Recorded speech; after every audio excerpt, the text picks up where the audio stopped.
Good evening and welcome to the Columbia Heights Public Schools Independent School District 13 School Board meeting for Tuesday, May 24th, 2016. I'd like to call the meeting to order and please rise for the Pledge of Allegiance.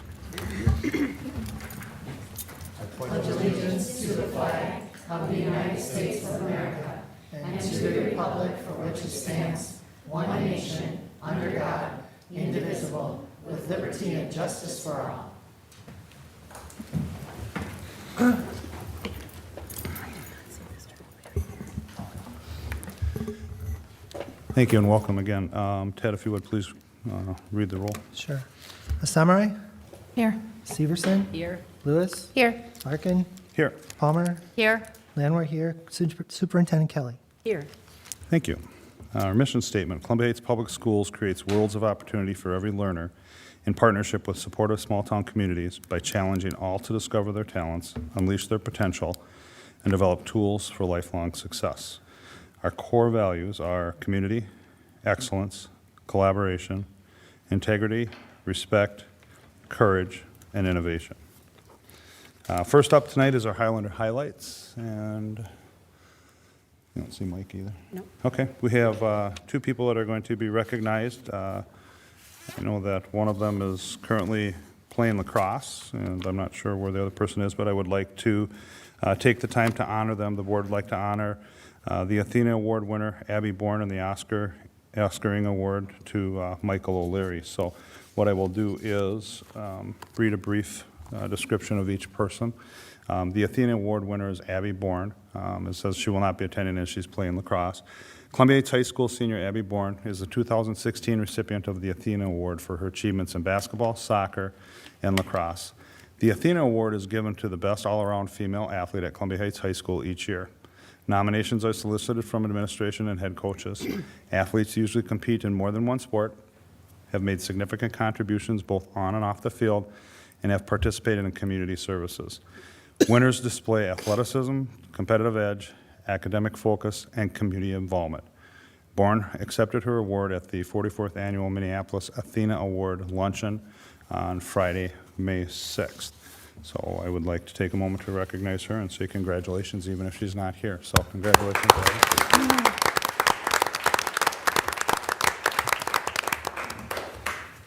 The Oscaring Award is for Michael O'Leary. The 2016 Oscaring Award presented to Michael O'Leary is given to a student athlete who has exemplified hard work and effort not only on the athletic court or field, but also in the classroom. The recipient is a male student who has excelled in effort and attitude in working toward achieving the best that he can. Oscar Ring was a longtime educator and administrator for the Columbia Heights School District for 3 decades. He served as assistant principal for a number of years and was the first athletic director at Columbia Heights High School. So again, even though Michael is not here in his absence, I would like to offer him our congratulations. So congratulations, Michael.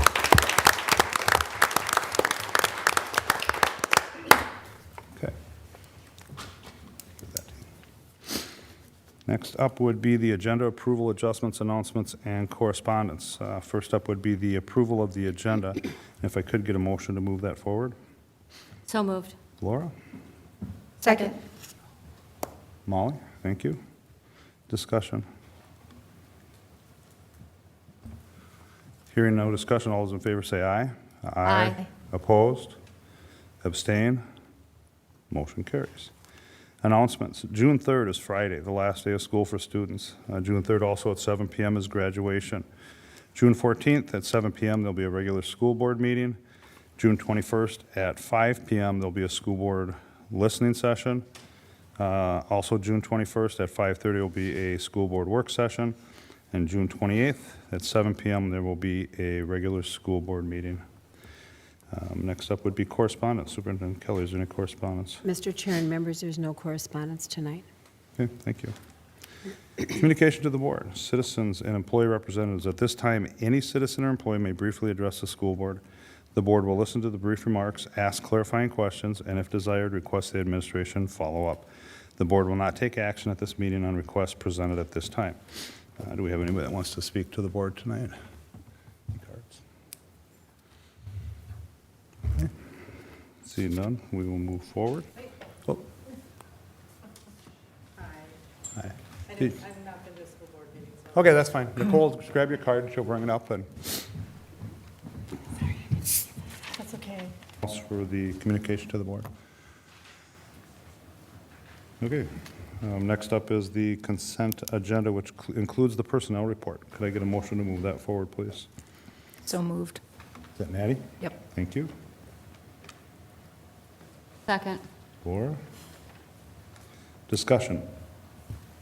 I'd like to remove the personnel report and consider it separately, please.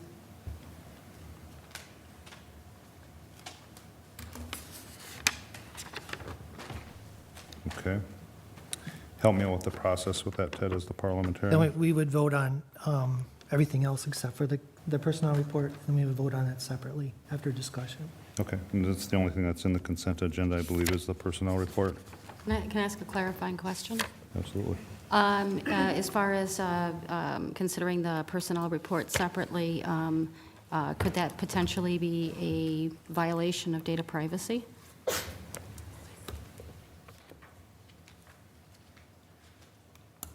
You're the parliamentarian. I'm not an expert on data privacy. I don't know. I would have concerns. I would concur. I mean, the information that we're provided is information as the board, so we're aware of what's taking place within the district regarding the personnel. I think to have conversation publicly on camera, and again, I'm not an expert either, but just on some recent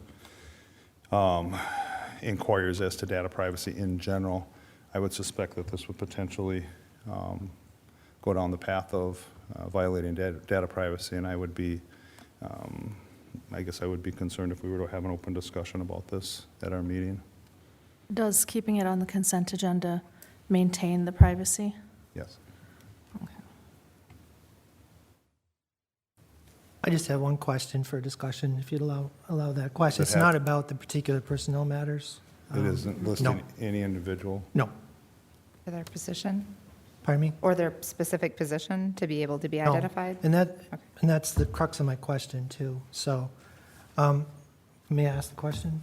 If, I will preface it by saying that if it has anything to do with positions or individuals or anything that would potentially violate data privacy, I'm No, it uncomfortable won't. with I that. can guarantee that. Okay, and with that being said, if in fact it does that, the board as a whole is expressing concerns about discussing the personnel report.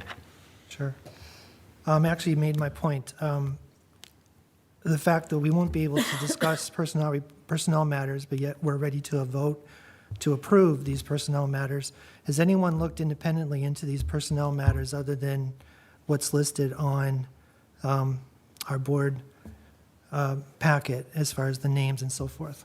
Has anybody researched whether these are appropriate actions to take tonight? I would not seek out to ask somebody to violate some data privacy issues. Personnel matters are above we have a level of separation between employees and personnel and the Okay. board. And it is, I believe that the concept is sound. It protects individuals. Okay, my second question is, would these actions be approved or take place if we did not approve them tonight? And that's for Superintendent Kelly.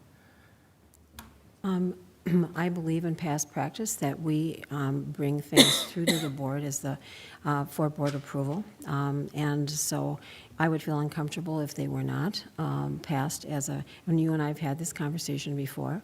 I also want to go back to the personnel report and the fact that we would not be granting any individual member of the board any license to go into people's personnel files to discuss why they were taking FMLA, why they were getting a particular leave, any of the things that are really on the personnel report, because it would be the board as a whole that would have to vote on that. So the very notion of an independent investigation by members of the board would not, it would have to be the board of the whole, and then it would have to rise to the level of that we're doing, it's either a grievance or we're doing an investigation that may lead into a court case. So I can't imagine that where board members would actually have independent investigations into why people are taking leaves or any matters that have to do with salary or personnel.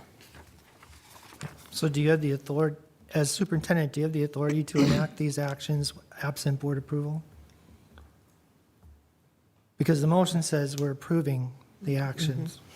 I would feel more comfortable as the final Board of Education, bringing the personnel report as we have for, I think, since I've been here in 1998 to the board. And it's not a topic that, as far as legal, I'm prepared to discuss tonight, but I think we've had this conversation about the consent agenda in the past with our school district attorney. And although they are management issues, it is always nice to have a final approval on the consent agenda from the board as a whole. And that's about all I'm prepared to talk about tonight. Okay. So the only point is the board now is going to vote on personnel matters that we've just heard.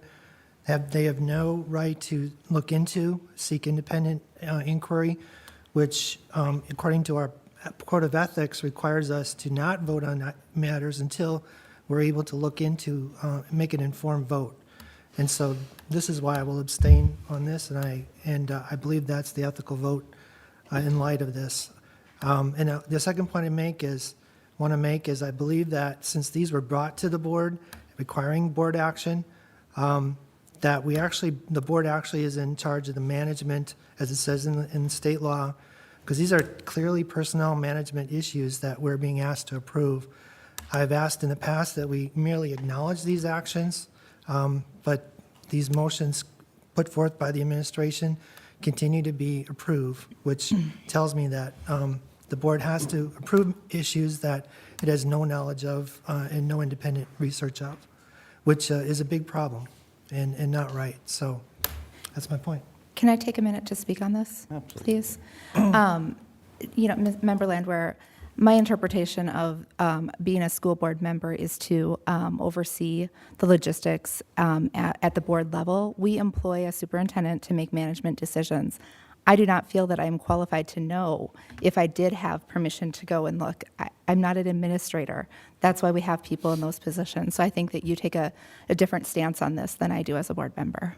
And I would say I take the stance of the Minnesota legislature and Minnesota law that the school board, and when it's even in our policies, if the public look it up, the school board is responsible for the care, management, and control of the district. And so every school board meeting, we're put in a place where we have to vote on personnel matters to approve them, that we don't have the knowledge to, and actually the right under claims that if we looked into it, it would be a violation of data privacy. We don't have the legal right to look into it, and so that to me is a big lack of accountability and a big issue. So just want to point that out. Anyone else?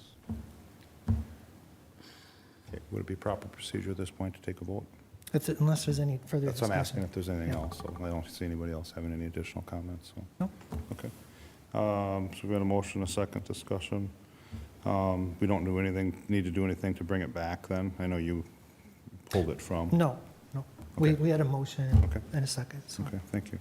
All in favor of approving the consent agenda as written, say aye. Aye. Opposed?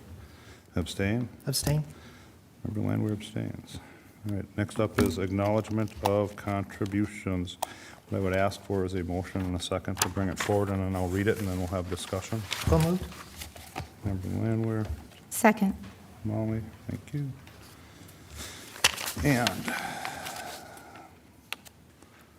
the resolution reads as follows. Whereas Minnesota Statute 123B.02 permits school boards to receive, for the benefits of the district, bequests, donations, or gifts for any proper purpose and apply the same to the purpose designated.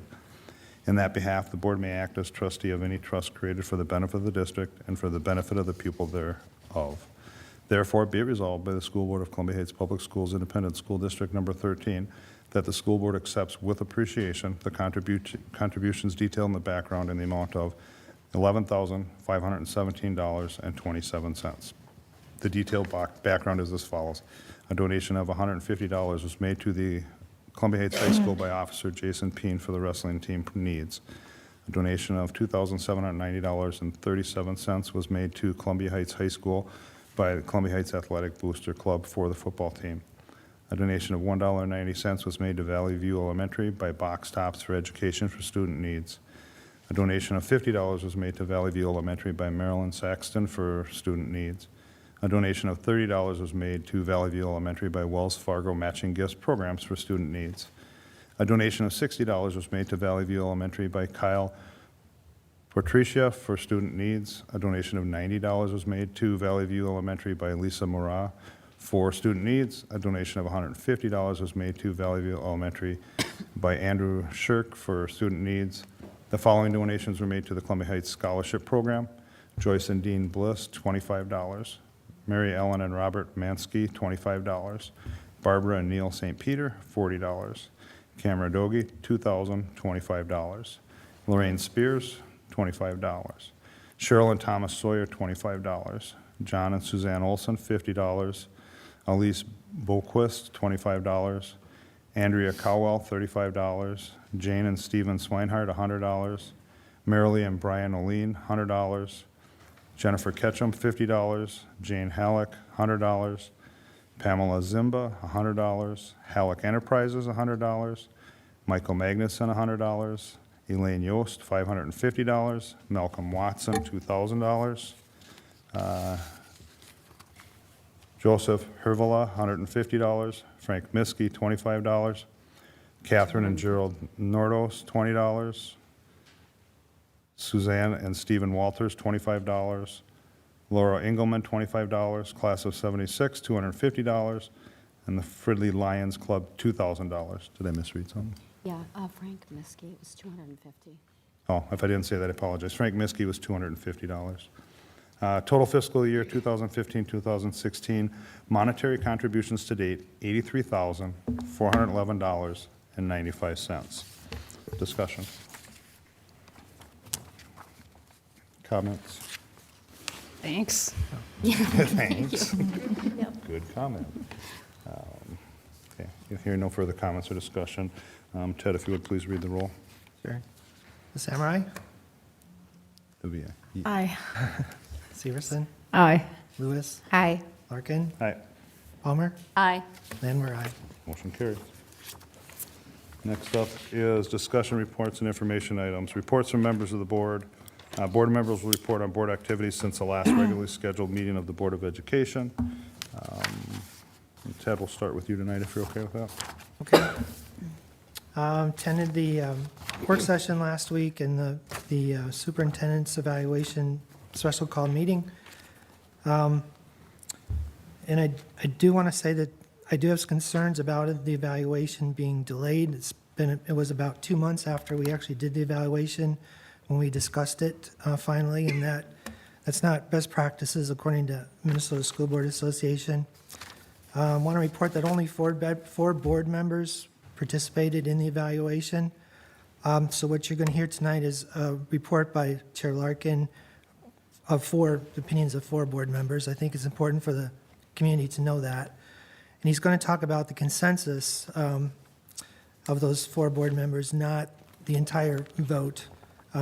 There were other choices besides the excellent and good choices. There were also fair, poor, and not enough information. So I think it's important for the community to understand that. So what his report is I think it's is not important to caution you misinterpreted. that if you start talking about the actual scoring, you're potentially violating data privacy Right. when you get into specific details of what was and what not. And again, for I'm not scoring. talking about actual scoring. I'm talking about the structure of the evaluation, which I believe is important for the No, you were community to talking about the understand. specific scoring, and as will be discussed later during the meeting, there's an appropriate forum dictated by state statute that provides for the summary to be discussed about the superintendent's evaluation, period, end of story. Any conversation over and above in favor or opposed, that individual and the board as a whole runs the risk of being held liable and subject to lawsuit under Data Privacy and I- Act. So I would caution you once again to stay away from specific comments about the evaluation and the process. And again, I have not talked about the results. I will not violate data privacy in that regard. So anyway, I'm done with that comment. I think that's important for the community to hear and understand that, so it doesn't misinterpret the report. I also talked to several Lions members and members of the community about very important issues, Castle Heights report and other important issues. So that's my report. Laura? It's been a busy week here. I'm just writing everything down. Well, I did attend the work session last week. I also attended the listening session, and I noticed we have a listening session coming up, and I'm not on it this time, maybe? Been on here for the past, I think, the last 6 meetings I went to. I also attended the special session, and I attended the actual evaluation with our chair and superintendent, Kathy Kelly, on Friday. Attended the concert over at Silverwood for the third grade class, which was a lot of fun.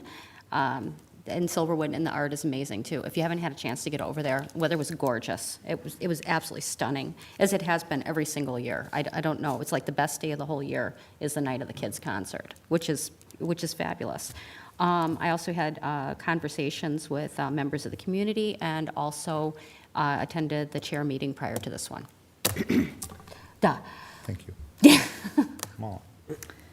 I attended a track meet. Also had the opportunity to see all of our high school students at prom for the Grand March here at the high school.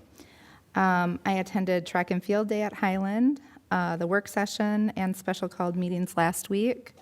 Was also at the third grade concert at Silverwood, and the weather was beautiful. Went to secondary opening as well the next night, and again, congratulations to the art teachers and the students in our district for putting on a really, really nice show. Had a chance to hang out with some third graders at the Science Museum on a field trip, and some Columbia Academy art students on another fabulous field trip.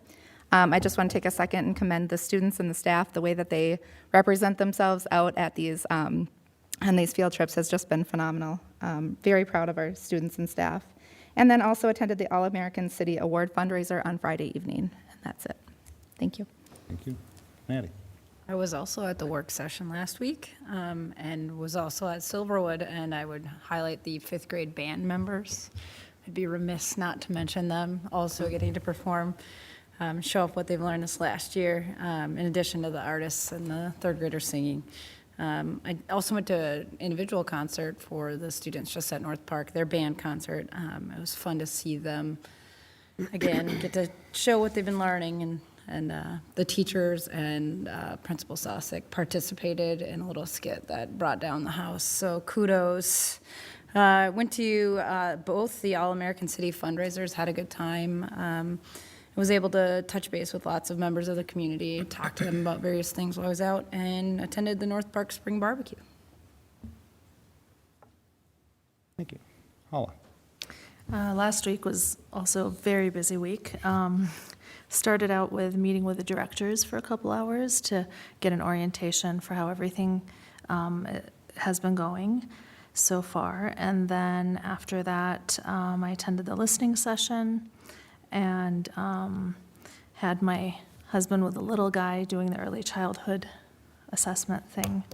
And then we did the work session, and then governance training. And then, or right before that, I went to Silverwood and got to look at all the wonderful artwork. And I saw the choir was performing too, and that was really nice. And they did it in a lot of different languages. I don't remember which ones, but that was a really nice touch.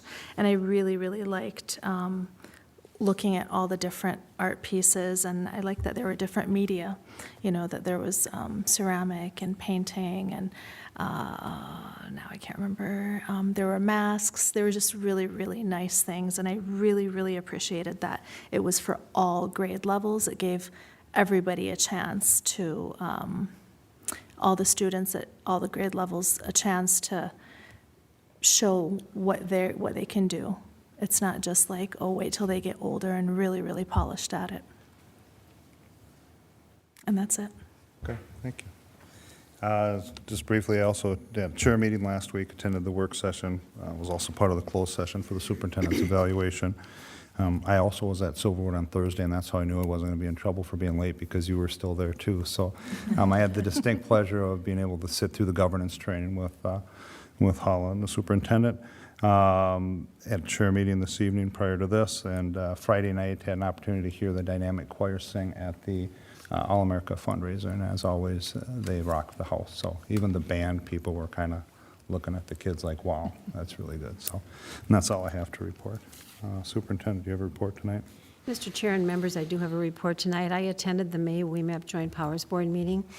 Brooklyn Center, Columbia Heights, and Richfield School Districts will officially be leaving WEMAP at the end of June, and therefore, my last meeting with the WEMAP Joint Powers Board as a superintendent representative will be in June. St. Anthony, New Brighton, and Columbia Heights School Districts Administration met again. We're trying to strengthen and enhance and expand our collaborations between the two districts. It was agreed upon that in addition to the summer school writing cohorts that we have been doing last summer and this summer, that we will expand and do elementary classroom partnerships at grade 3, focused on science. And there will be a developmental piece for the teachers and a lot of hands-on experiences for the children, and hopefully they'll make lots of new friends. And that will be going on the 2016-17 school year. We're also going to take the collaborative partnership a little bit further in that next Tuesday, the superintendent of St. Anthony New Brighton and the middle school principal and the director of teaching and learning here in Columbia Heights and myself will be going to the MDE workshop on how to write the integration and student achievement grants so that we can maximize and leverage the funding in the grants. And since we're both small districts, we're hoping to be even more productive since we'll be more planful at the beginning of the writing of the grants.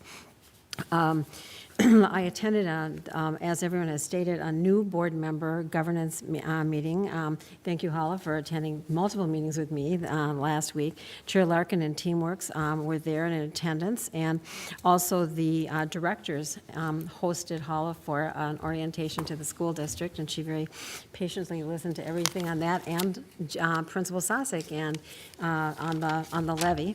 I attended multiple meetings of the All-American City Award and participated in all of the fundraisers, and I thoroughly enjoyed Friday night as well. Both the drumline and the dynamics presented, and there I want to say special thanks to both Ryan Palmer and Director Alex Jakes for coordinating their performances. I met with the Mayor of Columbia Heights regarding the All-American City Award and other topics in the last week. Expressions was quite an extravaganza. It was wonderful. Thank you to the arts departments for putting that on. I had the pleasure of attending the 2016 Academic Scholarship Awards night at the high school. And individual students were presented with over $200,000 of scholarships that evening. It's just a sight to behold, and it's extraordinary, and most of those scholarships come directly from members, either alumni or people in the community. It's just heartwarming every year, and I just want to say thank you to everyone for making that evening possible, and congratulations to the students for their academic achievements. Director Holmgren and Buildings and Grounds Manager Tom Foley and I have been working on the 2016-17 capital request with the principals. I also attended the school board work study, a superintendent evaluation with Chair Larkin and Vice Chair Laura Palmer, and I had conversations with other school board members, including a school board chair meeting.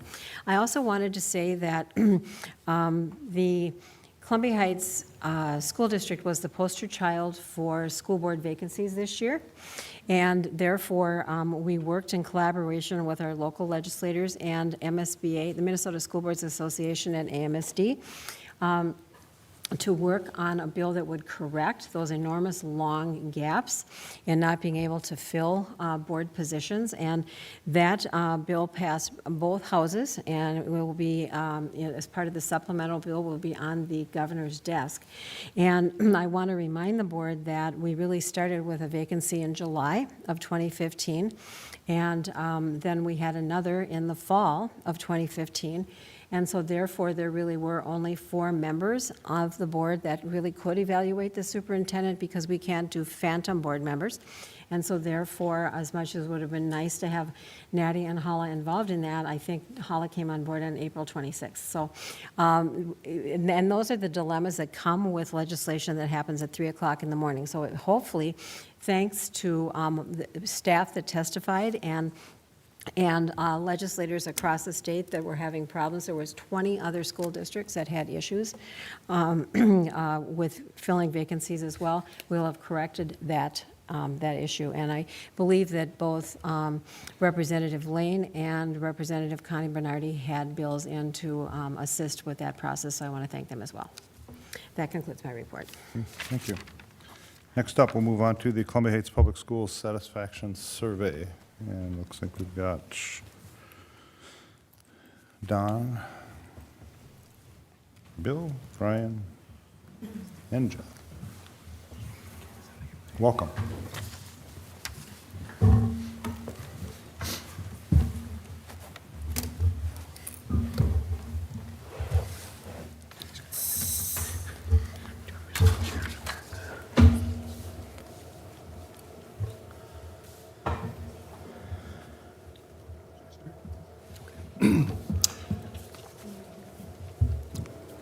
Mr. Chair, members of the board, Superintendent Kelly, happy to be back here to review the recent community survey. This is an abbreviated summary of the study that Springstead conducted on your behalf this year. And I would remind you as I go through the presentation tonight that there's a lot more detail and a lot more comprehensive data, including open-ended probes and a lot of things that I will not go through tonight, but at least in a little more brevity, we'll hit the high points of the study. And as you know, it was primarily focused on potential improvements to North Park Elementary and/or the auditorium.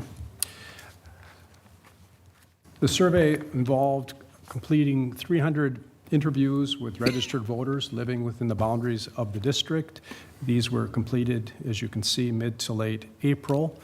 Based on 300 sample size, the margin of error is approximately plus and minus 5.6%. I would remind you that completing 300 interviews in a district of this size is very substantial. And during our political season, there's news about polls almost every day in the news. And it would not be the least bit unusual for a survey for the entire state of Minnesota to have a sample size of, say, 800 or 900 or 1,000. So this is a substantial test in terms of getting people's opinions. Interviews were included with demographic targets. And what that means is that while it was a random sample poll, and every person had an equal chance to be called on a random basis. Before we started the study, we evaluated the demographic composition of registered voters living within the district and set some targets so that we didn't inadvertently speak to way too many men or way too many women or too many parents. And in this particular study, the demographic controls were controlled very successfully and essentially getting the district a mirror image of the district as a whole, looking at the composition of the sample. We did not track cell phones, but I do have a chart in here indicating to you that actually a majority of the interviews were done by cell phone. And sometimes there's a concern that with these types of studies, we don't reach certain segments because of cell phones, but that may have been the case in the past, but it certainly is not anymore. I just put one graph in here showing you what I meant about demographic controls. And what you're seeing in this particular slide in blue is the composition of registered voters in the entire school district, in this case based on parent households. And in the kind of burnt orange color, you see the composition of who we actually interviewed with those 300 interviews. So the fact that you're seeing the blue bar and the orange bar virtually the same means that we successfully controlled for parent status and didn't inadvertently talk to too many parents. And the risk of doing so would be to give the board a false positive about what might be possible. We also did the same controls for gender, age, resident area within the district in terms of where people live, and past voting behavior over time in terms of how frequently people voted. And all of these controls also were very successful with your study. I mentioned briefly the cell phones, and this is just showing you that among the 300 interviews, what percent were landlines and what percent were cell phones. The methodology that we use for this study is called a 3-benchmark test. And in a 3-benchmark test, the first thing that happens is people respond to a general question without a lot of context or detail. And we get an initial impression or initial reaction from people. And you can see, in this case, what you're seeing on the screen is that initial question.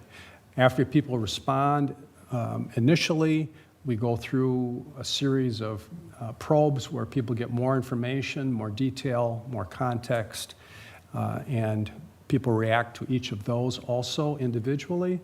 Then we come back for the second benchmark saying, you've heard a little bit more about this, tell me again, what do you think? And then finally we test some tax thresholds. So this is the initial support for that first benchmark. Again, this was with little detail, little context, but people indicating at the 60% level that they would be supportive of doing something in terms of issuing debt for facility improvements. Now we're going through the statements that provide more context and detail that I referenced before. These are done in random order when we actually do the surveys. And you're seeing on this chart and on the next one how people responded to some of these statements. So essentially, if you look at question 20 as an example, the probe was if you knew that some of the money was going to be used to update and reconfigure school libraries, would that make you more or less likely to be supportive of a proposal? So what you're seeing is the percentage indicating that they would support that.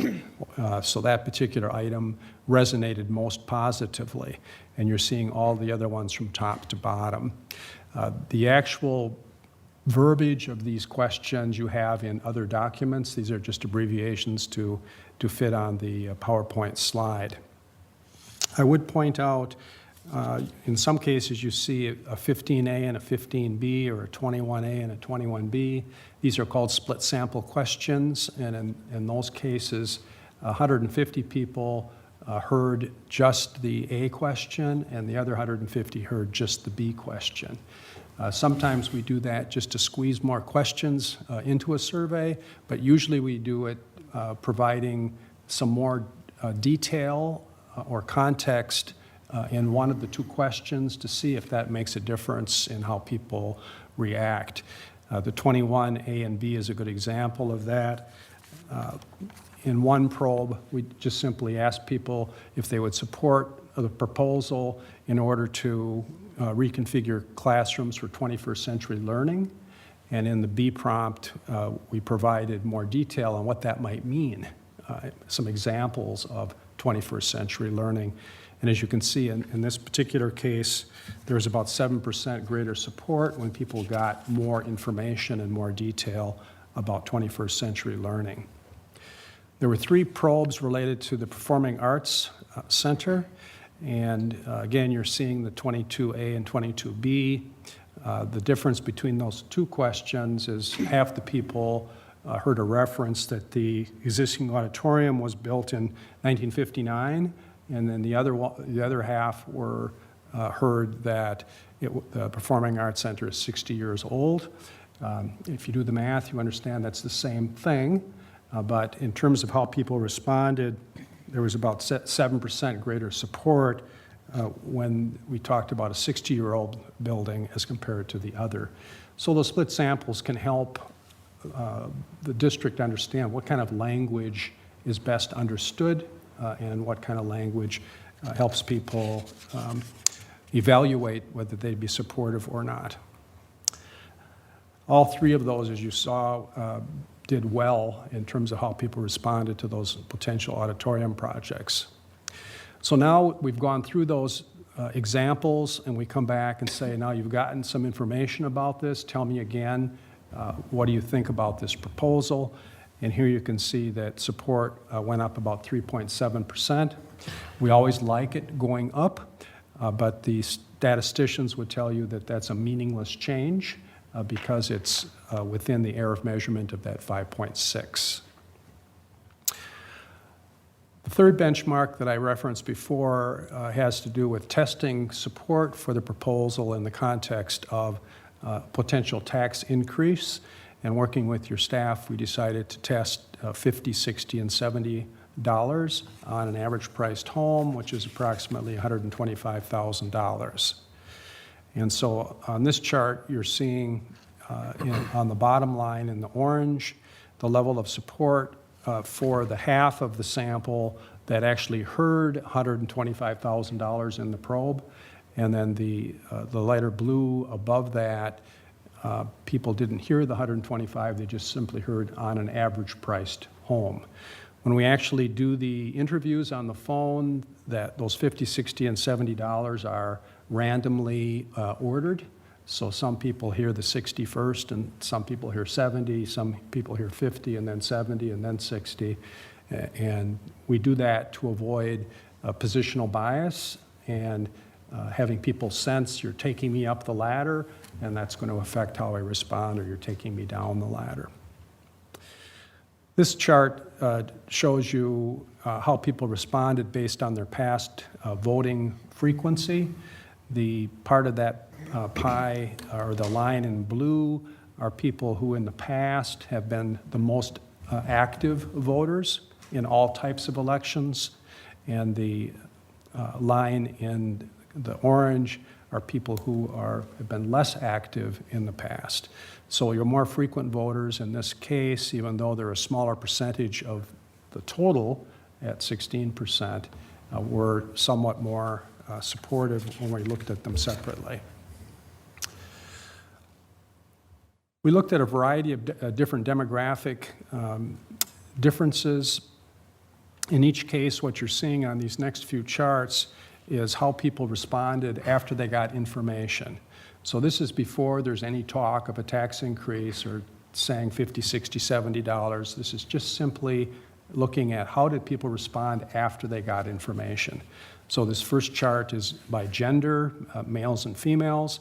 As you can see, it's very close. Usually there's a bigger gap between the male and females. So in this case, it was closer than what we typically see. This is support after information based on age. And even with the 65 and up, to be at roughly 50% is encouraging from my point of view. This is the reaction after information based on where people live within the boundaries of the district. This is by parent status, with the blue being people who currently have children enrolled in the Columbia Heights Public Schools versus non-parents. Again, at 62%, that's encouraging from people who don't have kids in school. And past voting behavior, I already mentioned that frequent voters were a little bit more supportive than less frequent voters. There's also a section in the survey that asked people to grade the public schools. The question that we've used hundreds of times across the country is the Phi Delta Kappa Gallup question, which is essentially you're the teacher for the day, give your local public schools a grade, A, B, C, D, and F. And so this graph shows how people responded to that question. And then the one that follows will put this in some context, starting at the top. And the blue, the light blue, is the Phi Delta Kappa Gallup result. And then the bars directly below that are the last three surveys where that particular question was answered. Overall, as you can see, just visually, they're quite comparable. People were also asked what the primary basis of their grade was, and they had 6 options, which were presented again in random order.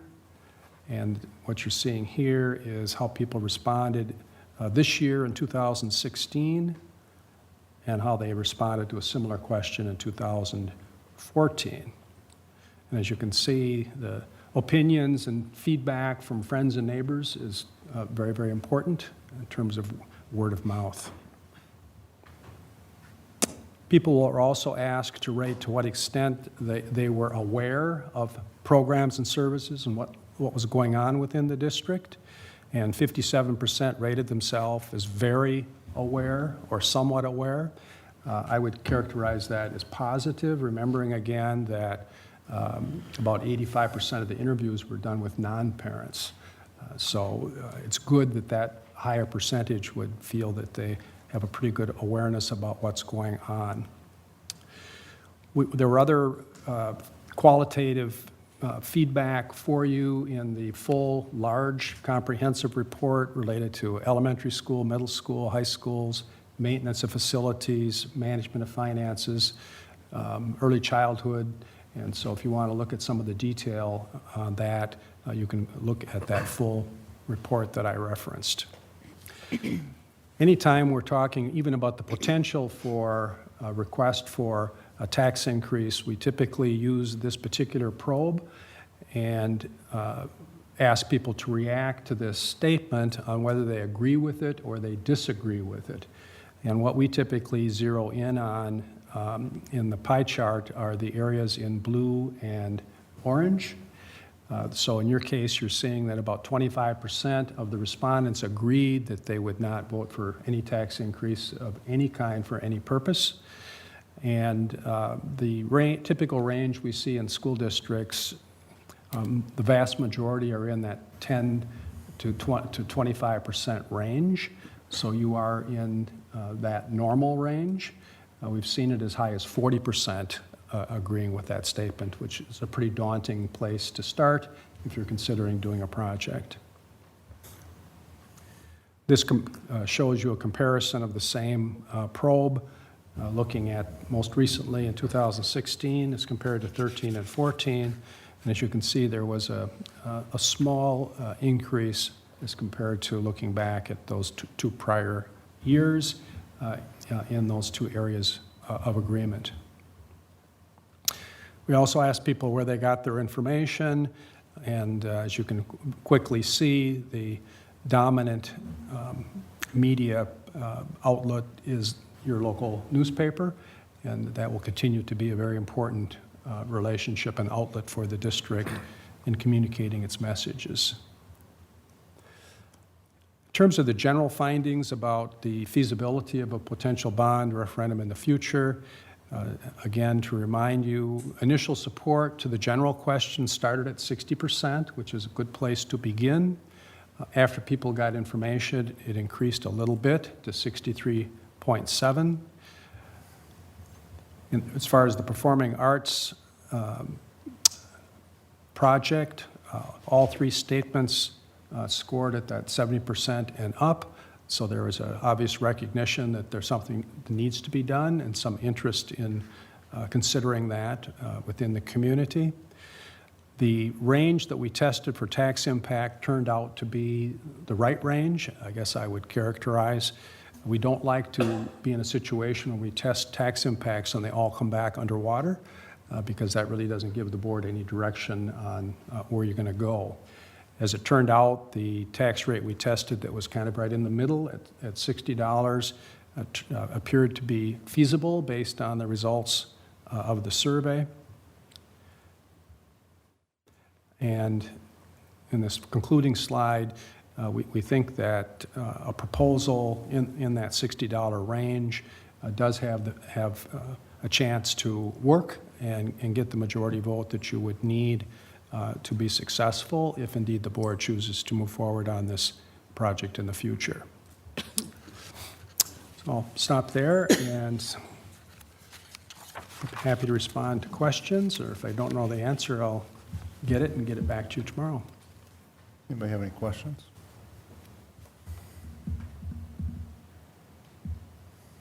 We went over this pretty thoroughly. Did you have a question, Ted? I just wanted, as we talked about at the work session, you didn't ask about the term being 20 years or any. No, Okay. there's no reference to term. And as I mentioned at that time, the vast majority of bond issuances are typically 20 years, but you can go up to a maximum of 30. And if it's a small project, it wouldn't be unusual for it to be 10 or 15 years. But the vast majority of them are 20 years, almost like most home mortgages typically are around 20 years. Okay, thank you. Anybody else? Well, if there are questions later, feel free to get back to me, and thanks for the opportunity to help you on this project. Is there change in places? We will move on to the Advanced via Individual Determination, the AVID program presentation. Looks like.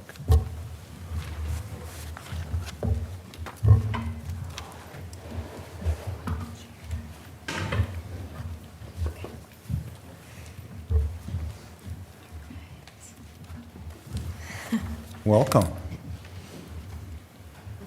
Hi, my name is Lola. Hi, my name is Audrey. Okay, great. Chair Larkin, members of the board, as you can see, I have company this evening. I'm here with Emily Gartner, a teacher at Valley View, Jada Bell, high school senior, two Valley View fifth graders, Audrey and Lola. You guys are going to introduce yourself again, right? And their parent, Elizabeth Skoken. We're here this evening. Each spring, we come to the board to present some information about AVID, and this is the first time ever, and I'm very pleased that the first time ever that we've had elementary AVID students and a parent.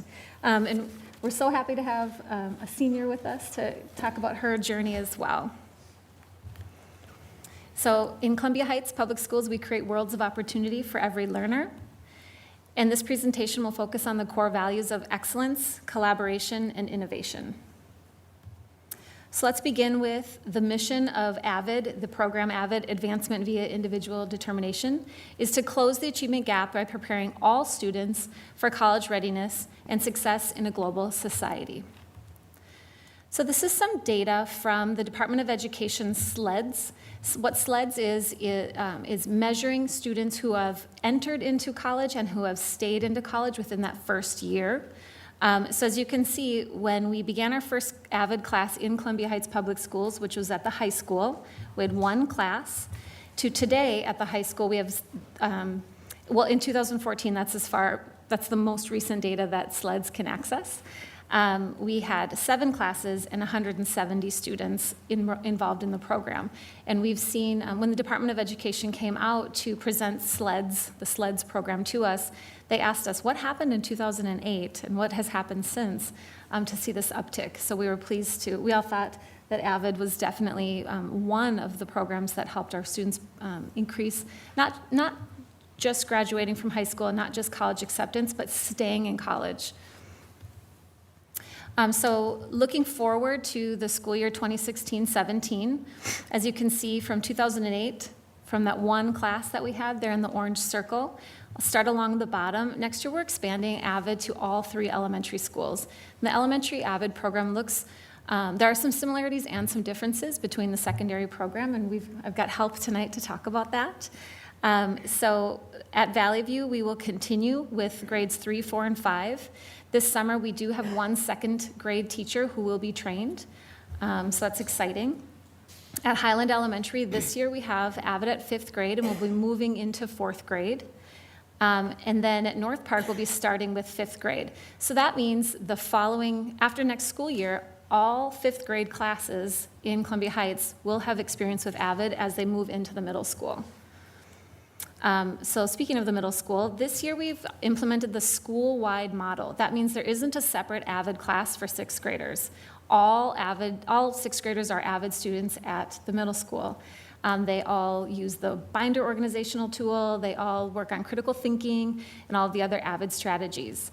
Once, per the AVID system, once we move into 7th grade, that flips into the secondary model where we do offer not only the school-wide strategies, but also select and interview students who would benefit and who fit the criteria for AVID. So next year in 7th grade, we will be able to offer 2 classes of AVID and then hope to roll up from there. I'd like to introduce again Emily Gartner, who's a fifth grade teacher and avid. She's actually Avid trained and can train other teachers on Avid, to talk a little bit about Avid at Valley View. So when Zena asked me to find some students to talk about Avid, Audrey and Lola immediately came to mind, and so we sat down and had lunch last week, and I said, what do you think would be important for people to know about Avid? And the slides you're about to see and the information they're about to present really came from that conversation. So they're very prepared to talk to you and are really excited to share some of their Avid knowledge with you. Go ahead. Hi, my name is Audrey, and I am a fifth grade student at Valley View Elementary, and I am an Avid coach. So I show other principals and other teachers from other schools and show them each classroom, and they ask and I answer the questions about Avid and any other questions they have. My name is Lola, and I am a fifth grade at Valley View, and I'm a student who knows a little bit about Avid. A lot about Avid.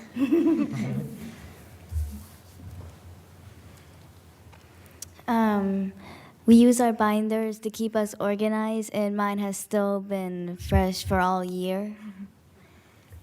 And we also keep pencil pouches so we could keep us organized of what we need. In them, we would usually have 2 to 3 pencils, a highlighter, eraser, and a whiteboard marker.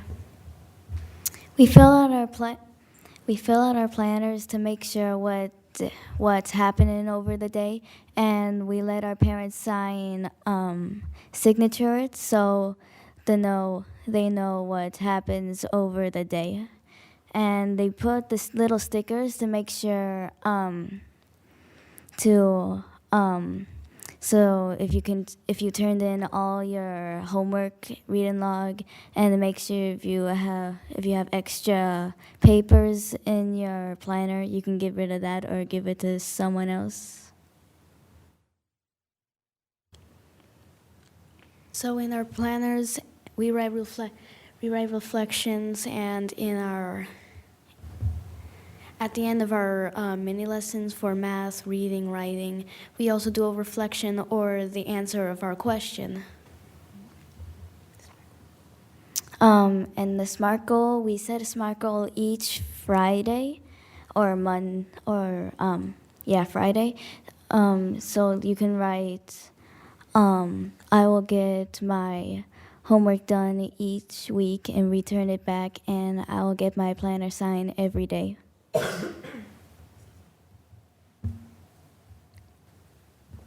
At the beginning of the school year, we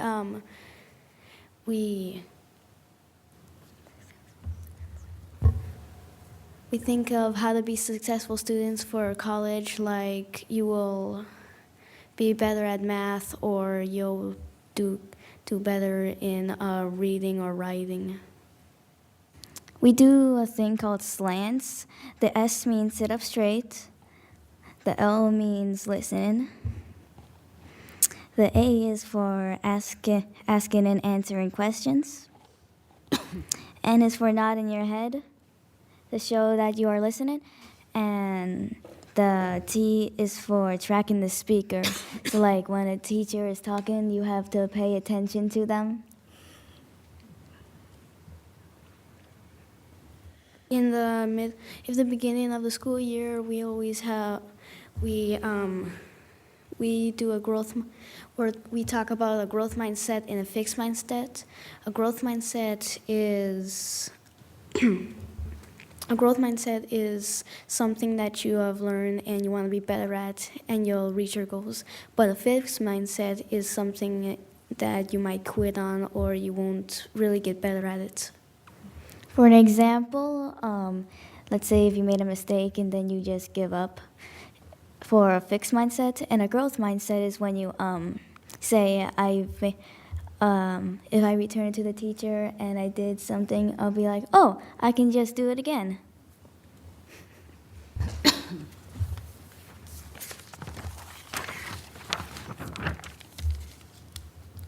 So In school, we take notes. Usually, we take 2-column or 3-column notes. One on the left side, we ask questions, and the right side, we answer what the question is. We also put the name, date, and what we're doing, like reading, math. And we always have an essential question, or for us, the EQ. It's a question we need for today. So like for math, what can we do to be better at multiplication? And for our reflection, it can be, we can use Lattice, or we can just practice it at home or something. And for the goal, we make something like say for an example, the essential question is, how do you multiply? And the goal is to, I will figure out how to multiply by using blank.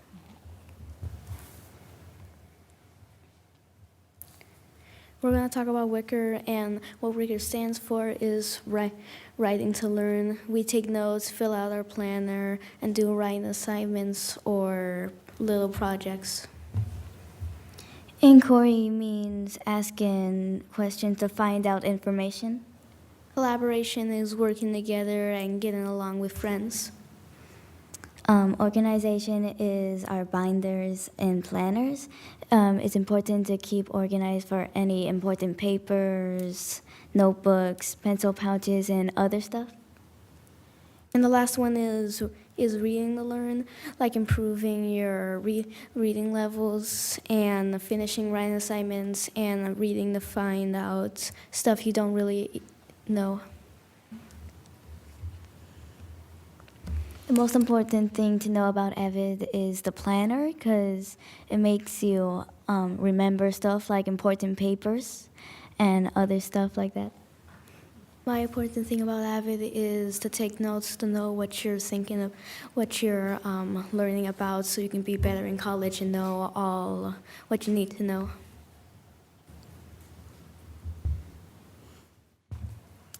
So if you'd like to share some of your experiences as a parent? I think as a parent, my children have been in Avid since it started. We've been with Valley View since they were in kindergarten. It's so nice to have them so organized. You know, like, I'll start even with the uniforms, like having that set, and then knowing that all their homework is in one spot, that they know what's expected of them, when it's due, how to do it. It makes my life so much easier, and it makes them feel good about what they're doing. Most importantly, I didn't take notes until I was in college, and no one taught me how to take.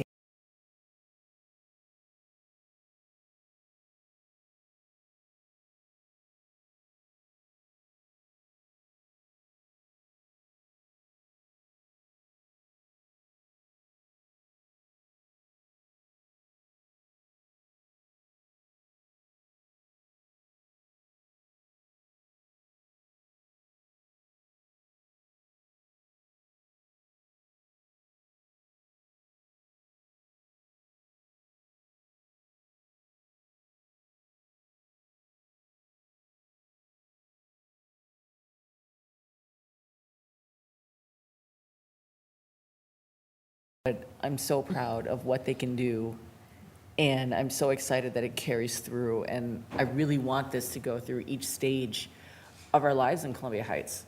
Like, I love living here for this, and, you know, it's just like, I live in a small city. Most of my friends live in Minneapolis. I grew up in Minneapolis. I thought you needed a big city to have a great school system. And, you know, we moved over here, and we bought our house, and we had a family, and now I know I've got something so much better. And I really hope that everyone in the city appreciates it too and wants to make it go all the way across the board for all the grade schools and the junior high and the high school. Thank you. Right, so as Zena mentioned in the introduction, my name is Emily Gartner. I'm a 5th grade teacher at Valley View. I'm also very lucky to be Audrey's teacher, and I've gotten to know Lola quite a bit this year as well. And Zena mentioned I'm also an Avid staff developer. So last summer I traveled to California and Texas to train other educators on the use of Avid.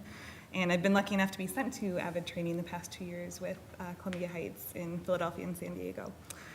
So I'm here to tell you a little bit more about Avid from the perspective of a teacher. Audrey and Lola already shared quite a bit with you, but there's also a lot that happens kind of behind the scenes to make Avid successful at Valley View. So we talk a lot about the Avid essentials of Avid Elementary, which are instruction, culture, leadership, and systems, which got cut off on our slide by the picture. But these are the 4 essentials that are most important at the elementary level and what we kind of evaluate ourselves on as we move forward with our Avid implementation. So thinking about these essentials, I think what's been most powerful about it is that it's given us as teachers a new way of collaborating together and a common vocabulary to use when we are talking about our students and about our teaching practice. So if you ask any 3rd through 5th grade teacher about Wickerized lesson plans or slant or note-taking or reflective writing, they're going to know exactly what you're talking about. And I think you really see that consistency at Valley View if you walk through the halls and the classrooms. And we're very excited that we're bringing kindergarten through 2nd grade on board with our site team next year so that we can have that consistency throughout the grade levels. You'll also feel our culture of college and career readiness and see the college pennants hanging in the hallways. And from kindergarten all the way through, students know that that's an expectation. Avid not only provides consistency for teachers, it provides consistency for students. So we have common language and expectations for all students that carries through the grades with them. So students start learning to take notes right now in kindergarten. By the time they get to 3rd grade, they're kind of formally taking Avid notes, and then that builds on itself each year until they get to me in 5th grade. The current cohort of 5th graders, as Liz mentioned, is the first class that's been with Avid 3rd, 4th, and 5th grade, and it's been really exciting to see the progress that they've made and encouraging that as we continue this, students will continue to show more and more impressive growth as we move forward throughout the years. So I just want to thank you very much for the investment that you're making in Avid. It's not just professional development, it's really a direct investment in the students, and I think as we continue will be very transformative for the entire district. So thank you. So moving from our youngest Avid students, and as Emily mentioned, Audrey and Lola here were some of the very first elementary Avid students that we had in the district, on up to our high school success at the end here. I'm really excited to present Miss Jada Bell, there's a photo of the girls, who's been with Avid since 9th grade, all through her high school career. And I'm gonna ask Jada to speak a little bit about her experiences throughout high school and being in the Avid class as a support. Here you can see a photo of her, and you can talk a little bit more about this. We always take photos of the seniors with all of the colleges that they've been applied to and been accepted to, and she's got quite a story. You can use that microphone. Okay. Hi, is it on?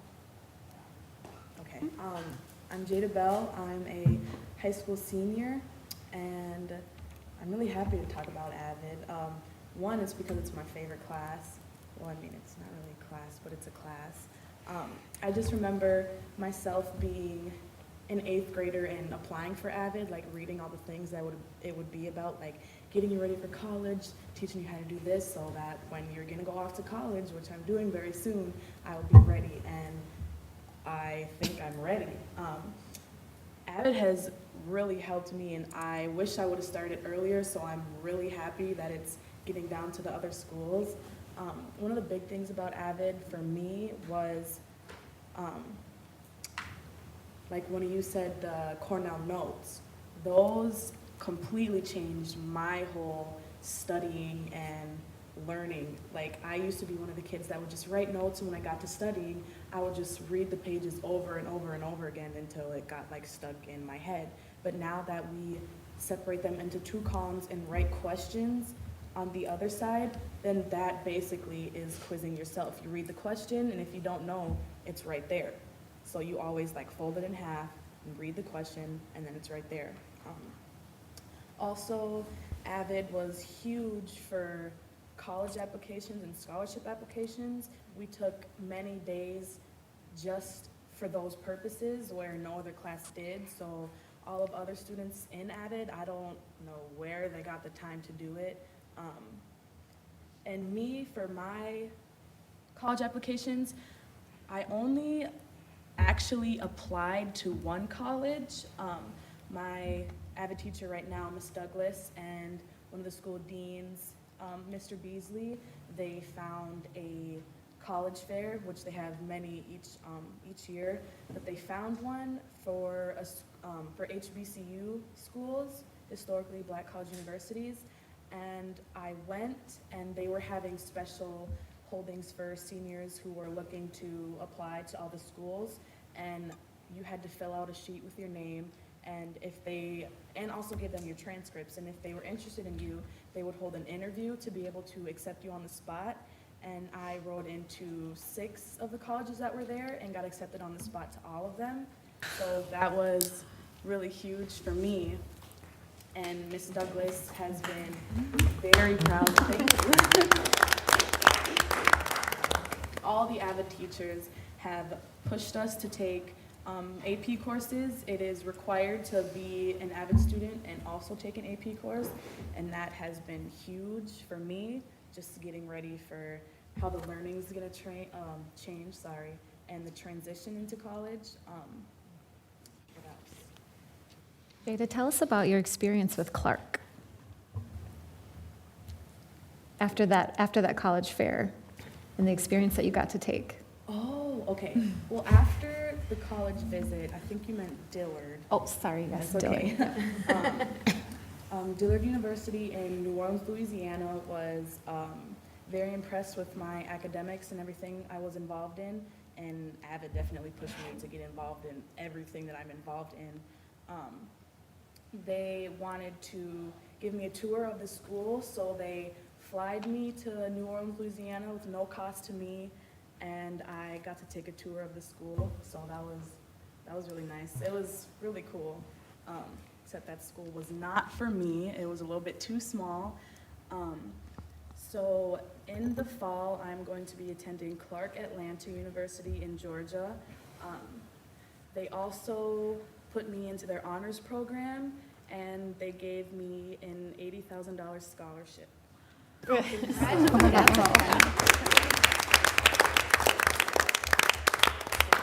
is what I'm going to be doing next year. Thank you, Jada. So here are some of our seniors who are graduating the AVID class, and I think from all of us, we just wanted to thank the board and for investing in AVID. We're really behind the scenes, as Emily talked about, logistics, trying to put the best possible classes and courses and structures and frameworks for our students so that they can have these kinds of successes. So if there are any questions. I have one question. So I see that in the elementary, you're kind of implementing it across the board. For the secondary, I'm familiar with it in the secondary. Are you following the traditional criteria where it has to be for kids who would be first-generation college students, or is it just kind of open to whoever is interested? So the criteria for AVID is, there's a list of multiple different criteria, and so typically it's for students who start off in the middle, or who may fit one of the list of criteria, who might benefit from extra support, but who have that spark and that desire. We know that they can get into that AP class, but may need, for whatever reason, that extra support. So with that, we hire college tutors to come in, college students, and they come into the secondary classrooms once or twice a week and run a very specific protocol of tutorials with the students. Thank you. I just want to take a quick second and acknowledge the wonderful students that we have. All of you are wonderful at doing presentations, and by no offense to you at all, the 2 younger ones, I can't imagine you've done a lot of presentations in your life, but you guys did really good, and I'm anxious to hear 7 years from now where you'll be going to. Kudos to the parents, too, you guys. Good job. In 7 years? Okay. So AVID is a national program, is that right, that we participate in? Can you tell a little bit about that? Sure. So AVID originated over 30 years in San Diego, California, with one high school classroom and one teacher created the program. It has since then spanned across the nation, and we're lucky now to, just starting last year, have AVID staff in Minnesota to support us. And it stands for Advancement via Individual Determination, That's right? correct. So I see a lot of individual determination here tonight, and you did a wonderful job. Just want to comment, do you ever go back and look at your SMART goals to see if you achieved them? Very good, that's what our district does too, our administrators. So you're doing the very thing that we all do as adults too. Were those your notes we saw pictures of, or were those other kids? Yeah. Did you ever inspect your sister's room?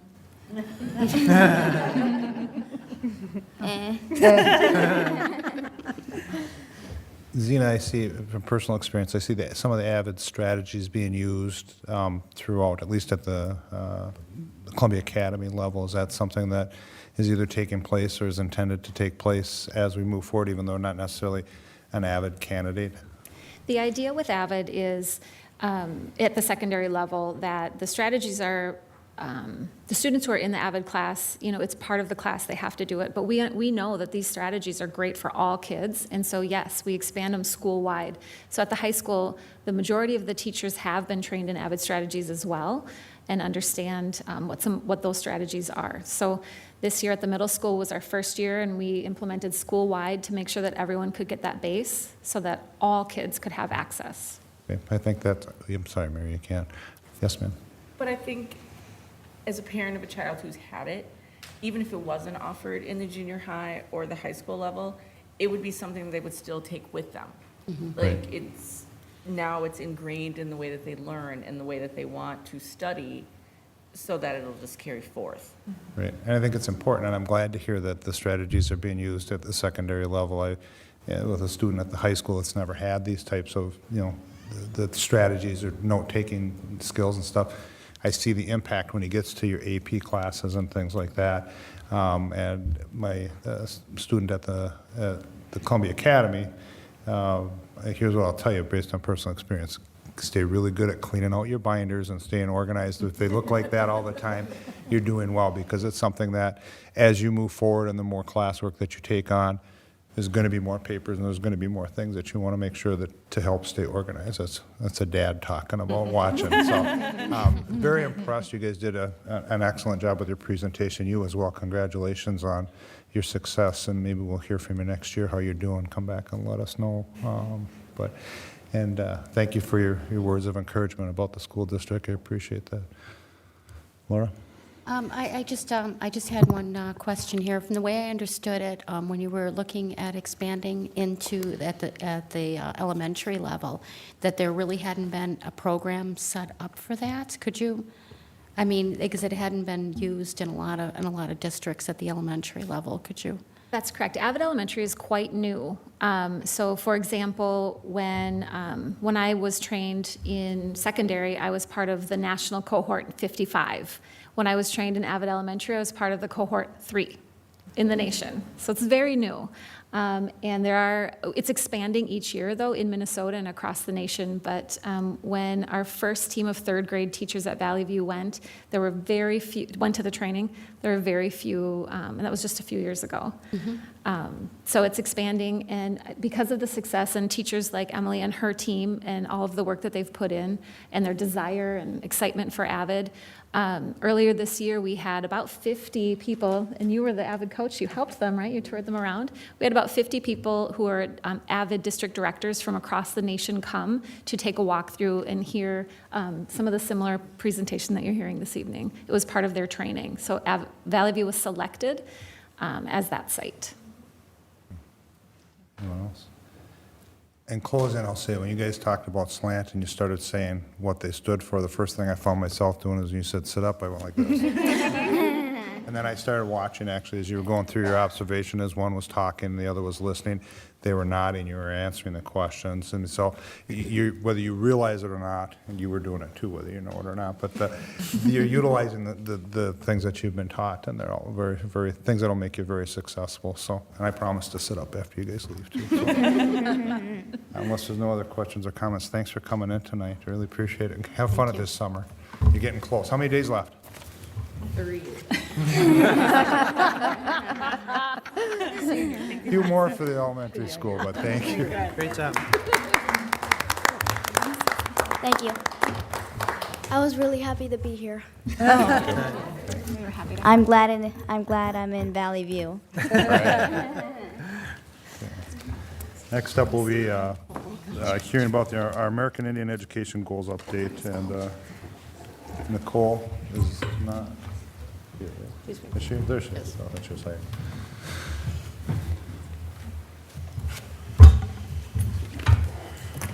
Superintendent Kelly. Oh, sorry.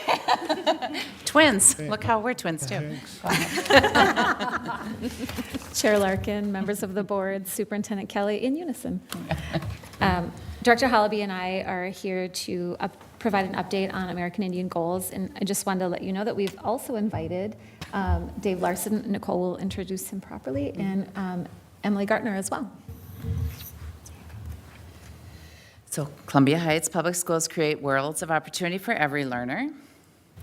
And we're going to focus tonight on excellence, collaboration, and respect. So the vision for the district, but I would just like, because someone joined in the audience and I was going to give her honor anyway, this vision, this mission around American Indian education started with Miss Cheryl Davies, who is a parent. She has a daughter who graduated from Heights, and she has a son at Highland and a granddaughter. And she asked for an audience with Superintendent Kelly and myself a little over a year ago. And she met with us, and she rattled our cage and got us to look at American Indian students because, as she said, they're invisible in our district. Many times we didn't know who our American Indian kids were and families. And you will see, we didn't realize we had as many until we went on a find and searched out our families and reached out to them personally, and you'll see how impressive the numbers are of the students that we were able to find in our district. So, to prepare American Indian students for college and career by providing academic and cultural support embedded throughout E12 programming, and to meet the expectations of the world's best workforce Indian education plan, which the state set forth this year. So our goal areas for this year were student identification and assessment, family engagement, World's Best Workforce Plan, Indian Education Plan, professional development, and curriculum and instruction. So it was very comprehensive. So this is last year, we had identified 74 American Indian students in our school district, and this year we identified 135. And that was not from a vast group that moved in. That was from literally reaching out, working with the secretaries in the buildings, with our MARS coordinator, with teachers and parents, and reaching out and saying, we want to serve your American Indian kids. Who are you? So that leads me, do you like your handsome picture? That leads me to a gift that came to this district in Mr. David Larson. David has been a chief for the Lower Sioux Dakota Reservation. He has been a college professor in 2 universities in the state of Minnesota. Let's put it this way, he knows everyone that's American Indian and not in the state of Minnesota. Every time I have mentioned that David Larson has come to us through the World's Best Workforce as a Check and Connect mentor for our secondary students and for family engagement with our families once a month, and tonight they held a topic. They have been meeting with, David has been meeting with families and students every week this year, engaging them, talking to them about what it is to be an American Indian, what it is to be a young man, a young woman. I'll let him speak because I told him, I said, it's going to be a long meeting, so 3 minutes, but I could listen to him for hours. Principal Burkus said he will sit and talk to him 5 o'clock at night, 6 o'clock at night for hours just to hear what he has to say. But before I let him speak, I would be remiss if I did not also say his beautiful half, Valerie, out in the audience, is a leader in the Ojibwe community and is very, very well known. When I told Cheryl Davies and some of the other parents, they said, oh, yes, we know David, but we know his wife, Valerie, better. She's the real leader in the family. So she has volunteered her time for our school district. And they don't live in this school district. I won't mention where they live because they love our community now. They are working with our families, and Valerie's volunteering her time to come in and work with our kids and our families. And it's been so beautiful. Every time I talk about David, every time I see him, I give him a big hug. And every time I talk about him, I said, he is truly a gift from above to our district and our family and our kids. So, Thank you very much. Yeah. Just a little is that we are not only unknown to the general population, the Indian students don't know themselves. They're victims of what used to be called education, the boarding schools. And at the boarding schools, children received corporal punishment for speaking their own language and trying to hang on to their own identity. So now, I developed a little philosophy that real education is getting to know yourself, and I think that's for anybody. I've gone up to groups of people and I said, can you tell me who you are? They said, well, I have this kind of a job. And I said, is that who you are? When you lose a job, have you lost your identity? I said, I really want us to start being aware of who all of us are, not just the Indian students. And we did a 5-day tour with North Hennepin and our school and Robbinsdale. And when the students were taken out and introduced to various tribal leaders around the state, within 3 days, we saw an amazing change within the students themselves. And when they come back, the students now, the 2 students that went with us were very shy. And now they come to visit me on their own. And I gave a talk uptown last week. And they got themselves excused from school and came out to support me. So that is what is happening. And we want people to really get to know, because all day today I was talking in a science class in middle school. And I think everyone was shocked how much science we used also. We just used different words to say and do the same thing. And I've got nothing but support and nothing but respect from everyone that I worked with in the school, the teachers, the administrators, and the students. Today, I spoke about some very, very different things, and about the biggest lies of history are the lies of omission. They leave out the truth about who we really are. And the students who are non-Indian people loved it. And now when I walk down the hallway, long hallways, I can hear students yelling, "Mr. Larson," and waving. The first time I walked down the hall, someone said, "Who's that man with the ponytail?" and then slammed the door. And today, I talked to a lot of students, and they realize that the ponytail is so much more than cutting your hair because somebody in New York says, we're going to have the people in Minnesota cut their hair this way because there's more money to be made doing this. And my hair has a spiritual meaning. And the students accepted it, and they did a great job of understanding. So I think we are going to get to know each other yet, because it's kind of a sad thing, but the world doesn't know us yet. And I think through the students here, non-Indian and Indian, we're going to set some records. We're going to do some amazing things. And once the students become aware that when you're angry, instead of rebelling, today I and the science teacher, I hate to say it, but I can't remember his name, we taught to the students a lot about why you need an education and what it means. If you don't like the way things are, the only way to make any changes is to get yourself those degrees, because nobody listens to you if you don't have letters after your name. And you can be the smartest person in your family, in your neighborhood, or whatever, but if you don't have those degrees, it doesn't make any difference. Nothing changes. So David has taken students to museum to see a Red Lake art exhibit, colleges, historical society, to Bdote, did you take them? Bdote, to Indian burial mounds, to a maple tree to show how they tap the sap out of the maple trees. And as well as I said, he and his wife have hosted events at the high school once a month for the families on different topics that are very important, as he said, to all. I can tell you, Principal Burkus has attended every single monthly evening meeting, and he said he has learned so much, and we really appreciate all that David is sharing. He is an amazing man. I really think he is. Principal Burkus is one of a kind. Yeah.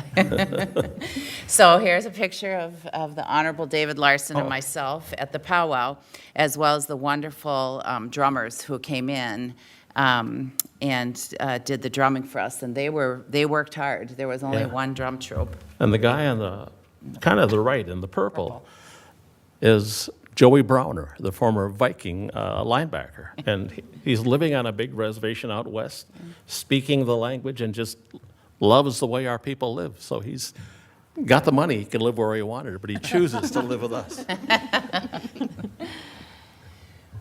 So the world's best workforce, just to give you a little background, all children ready for school, kindergarten ready, all third graders attain grade level literacy, all achievement gaps closed, all students attain college and career readiness, and all students graduate from high school. And what we look at are results, test scores, measures, what our goals are, our strategies, and of course, the budget that they give us. So moving into professional development and curriculum development, both Dave Larson and Emily Gartner have played a large role in rolling out our professional development and curriculum development around American Indian topics. So just some numbers. In our district in-service in January, all licensed staff attended a keynote address by Dr. Anton Troyer in the Performing Arts Center next door. And then in addition to that, we've logged to over 280 attendances or participants around professional development in the areas of American Indian topics. So that's from art teachers to music teachers to fifth grade teachers and on up. So we've really, under the direction of Superintendent Kelly, with making this a priority and a goal, been able to implement quite a bit this year. One opportunity this summer that I was fortunate enough to attend last year, we have two teachers who will be able to attend a workshop this summer up on the Leech Lake Reservation, and that's part of an offering that from St. Cloud University, so it's exciting. And that's all around curriculum development, led by Native American leaders in the state. So looking at student programs, this is from this morning at Valley View Elementary. The teachers organized and brought in a group of drummers, and for the whole school, there was a school-wide assembly this morning, and then they carried the large drum down to the kindergarten classrooms, and the kindergartners got to see it up close and personal. And they wanted to dance. All the kindergartners got up and danced. They don't have the inhibitions. So some other student programs we've talked here at the school board meetings in the past were some of the spring break field trips. And then we were lucky enough to work with Dave Larson on the student trip to Mankato. The person who spoke to the students and met the students there in Reconciliation Park is a good friend of Dave's. Good friend. And that was so memorable for the students. And really these kinds of trips are the trips that bring that textbook to life, right? So as I walk through hallways in the schools, I'm constantly taking pictures, and so noticing some of the work that we did over the summer to create curriculum around Native American topics and really look at the standards, the state standards, and embed them into our curriculum.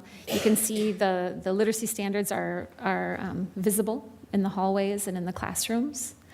In secondary, we have some different literacy and different texts. The Trickster is a text that's used at the middle school, and then some of the books by Sherman Alexie used at the high school, and some of our staff were able to go and see him speak this year at the Northrop Auditorium.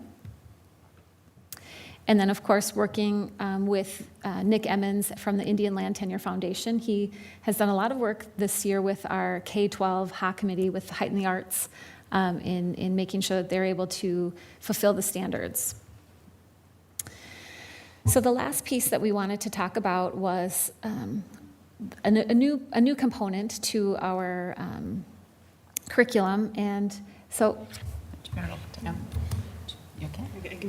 I'm going to have Emily say a few words while we excuse ourselves. we go get the props.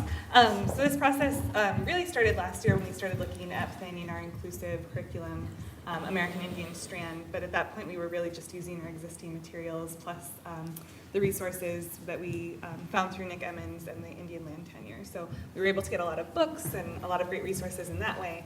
But what we're going to be doing this year is having some learning trunks that kindergarten through 5th grade will use that will travel amongst the 3 elementaries to really let students get their hands on some of the things that we're talking about. And as teachers, we had a training recently where we had an opportunity to go through the learning trunks and just really see how powerful it is to actually be able to see and touch and experience these things ourselves. So I know Zena has an example of a learning trunk here. Yep, so each grade level identified a theme that we'll be working with this year. And then we were able to do some research and make requests for the materials that we wanted to have in our trunk. So for example, in 5th grade, our theme will be buffalo, which really, it fits in with the existing lessons that we had created from last year.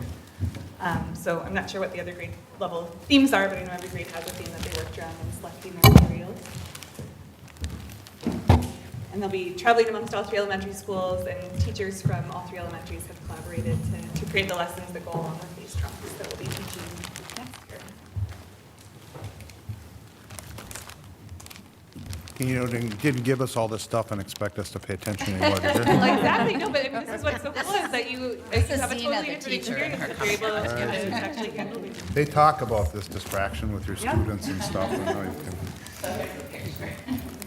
So Dave Larson has worked with the Department of Education to create curriculum.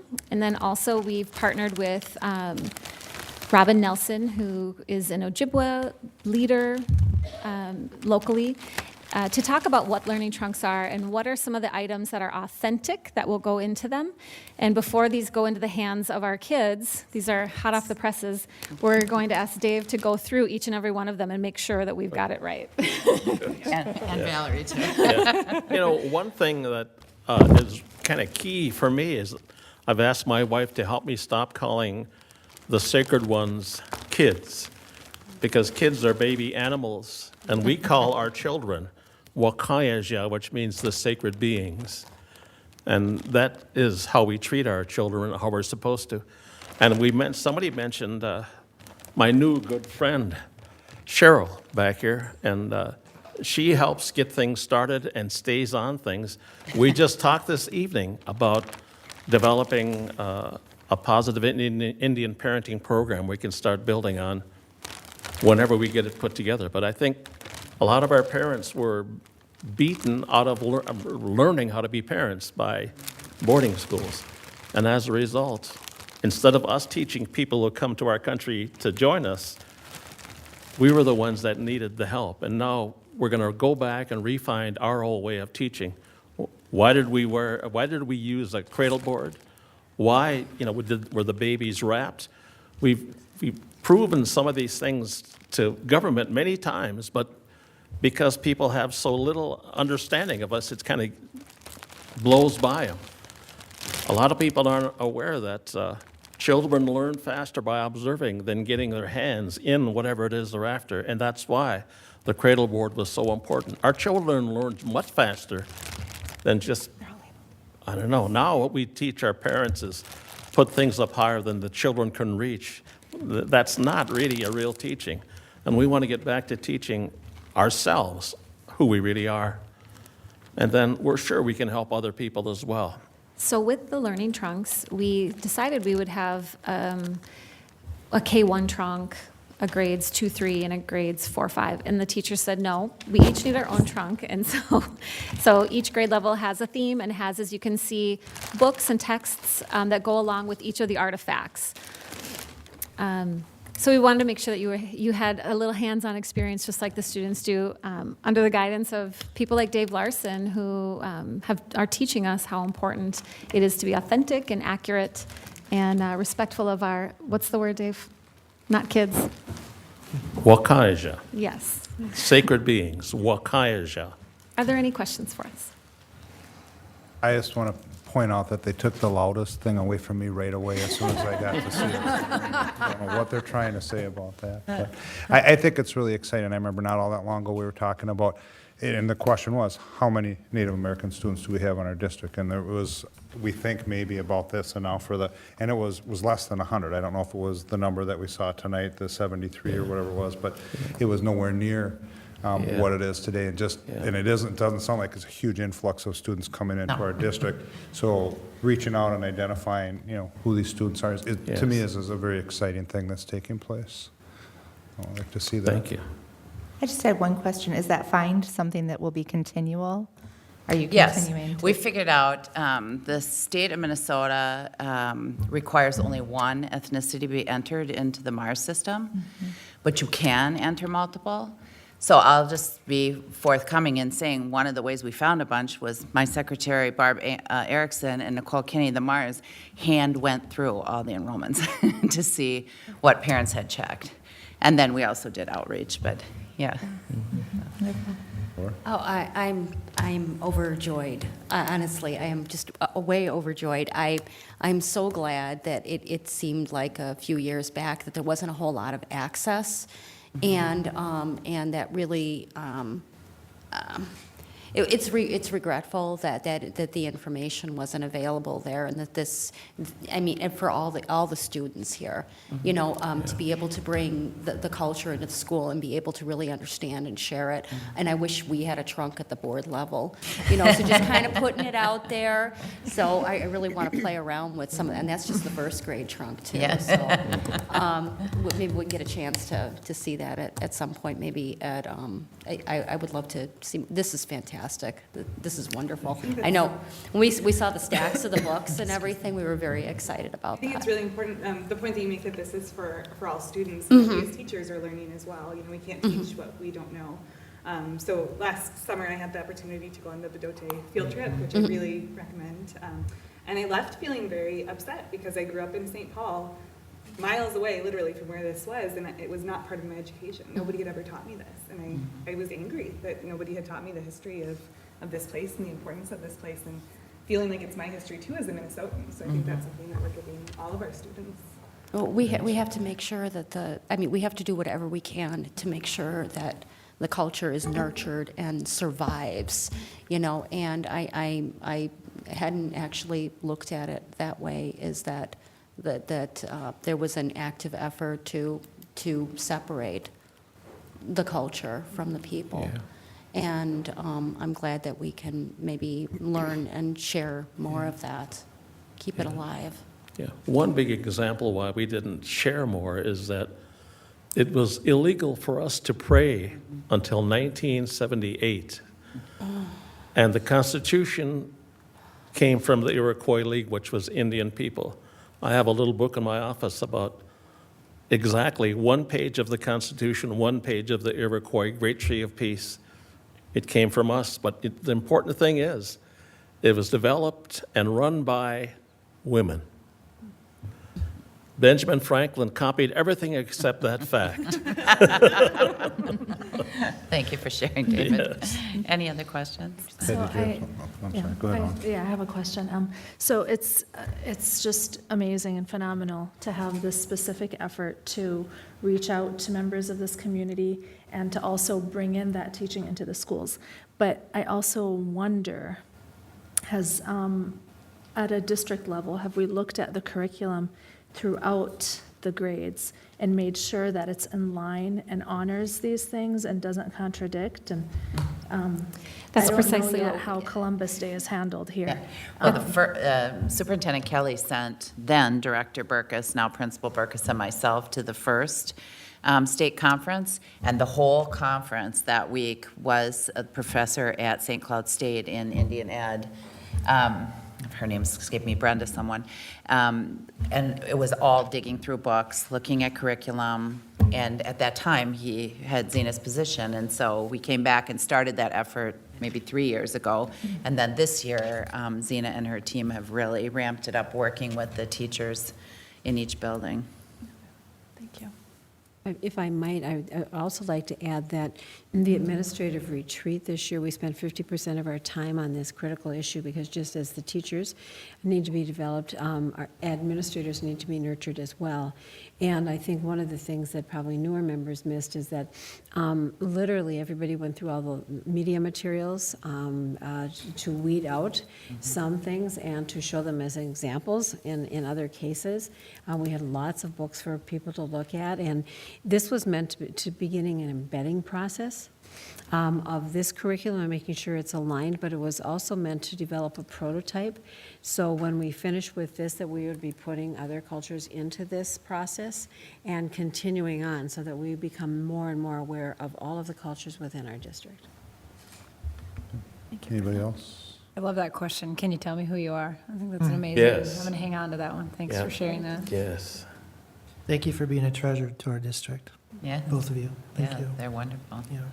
I wanted to take an opportunity to say thank you to both you and your wife as well. Thank you And very much. You shared a piece as you talked about your experience at the middle school, and as we continue to draw you in more and more and take more and more advantage of you, I think what you found today is indicative of what the culture and the climate is in our district, which is it is very accepting. The middle school kids, maybe they need a little more of the education, but I truly believe you walk through the halls of our schools, our students are generally speaking extremely accepting and open to, and actually probably desire the information that you Not have one to teacher offer. has questions what I've brought in. It just, And again, I thank you for sharing that, because I truly believe that's a piece of our district as a whole. And like I said, and I go back to that part of where as we take more and more advantage of your experience and expertise and expand that, I think you'll see that be the case throughout the entire district. So thank both of you for. yes, and these two ladies, without them, I wouldn't be much on my own. Okay, so thank you very much for coming and being Yes. patient until we got to you Oh, tonight. thank you. Yes. Okay, next up will be the Bridge Team Concept Recommendation. The board will be presented with a recommendation from the Bridge Team. Mary, Bill, and Nicole will be discussing the concept.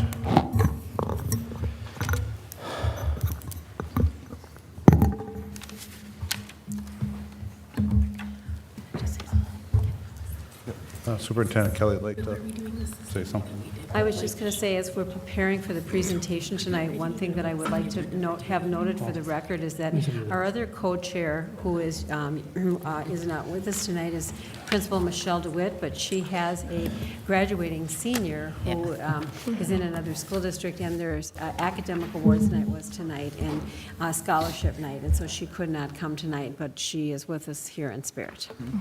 Thank you for that introduction, Superintendent Kelly, members of the board.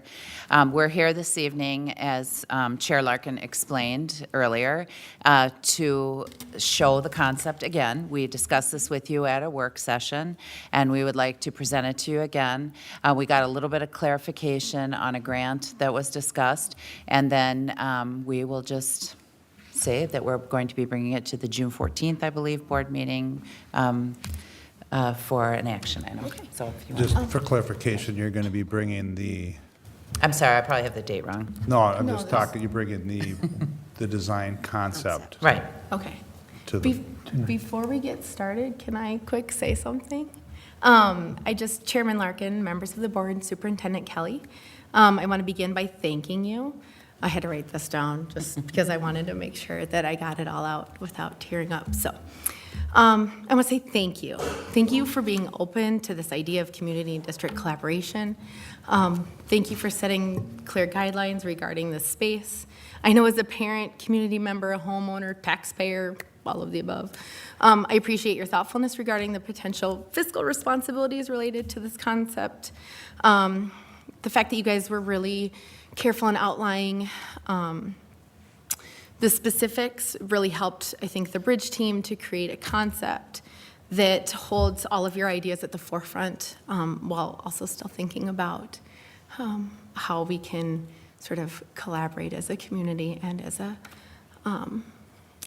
collaborate as a community with the district altogether. I think community in this case should really just be the community because we're all in this together. And finally, thank you so much for believing in me to represent all members of our community, parent and non-parent alike. I wrote it down and I still didn't get through it without tearing up. I apologize. So anyway, thank you again. This has been a true honor to be a part of this, so thank you. Thanks, Mary. Thank you for sharing. Okay, I'm going to go ahead and take you through the information of the concept itself.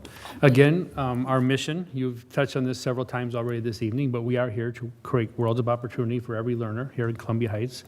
And tonight when we look at our core values, we're really looking at community and collaboration with that community as we look at this site going forward. The board definitely had a charge for our bridge team.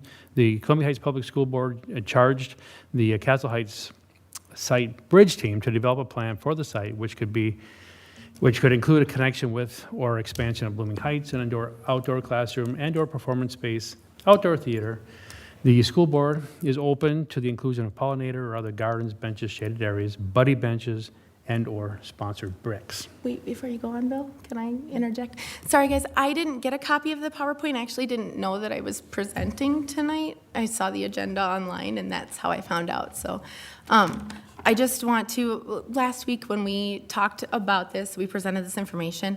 Part of my role in presenting was to talk a little bit about the background of why we're doing this, and I thought I would just catch our newer members up to date on how that sort of happened really quickly.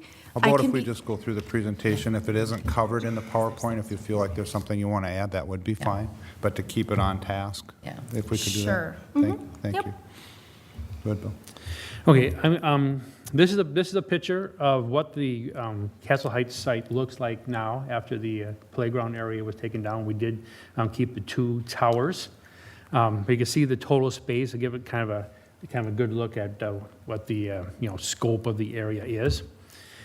When we worked with Cunningham Architects to come up with a concept plan for this area, so at this point, everything here is in concept. If you look at the numbers throughout the page, number one kind of hooked over close to the Blooming Heights. You see the pollinator gardens. Number two, you see that we wanted to include several council rings so that the teachers can bring classrooms of students out to use this space as part of their education. You can see number three is a seating area, and four, a stage. We really wanted an outdoor performance space. So really the center of the area being that. Mm-hmm. Then when we look at number five, there's a column forest.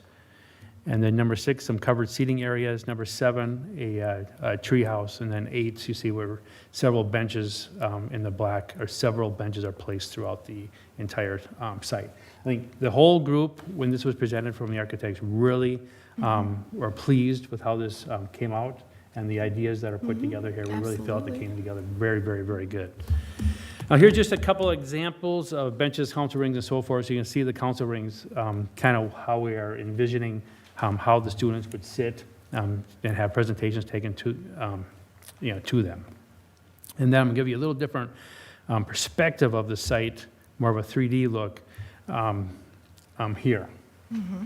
Now I'm just going to run through some of the more specific ideas, concepts, features for there. So pollinator gardens, of course, we really wanted that to be tied in with Blooming Heights. The council rings, which we just talked about, approximately 10 feet in diameter, and a few double rings as an option. The seating area in the center of the site, about 70 by 80, would be used for the presentation areas. And then the performance stage. At this point, it's just a flat stage, but we really would like to consider if we could find enough money to actually have a covered stage there. They give us some more options in the type of performances that would be done there. The column forest, everybody really liked that idea. Some covered seating, especially over on the side towards the playground, so parents really have a place to sit and watch their students in the playground. And the tree house, and then several benches in the concept. Trees include oaks, autumn rose maples, red maples, crab apples. We have two larger existing trees that are pretty good spot, so we're glad there is some shade already in that area, and we do have some new trees we put in right along the playground, so we do have some things growing.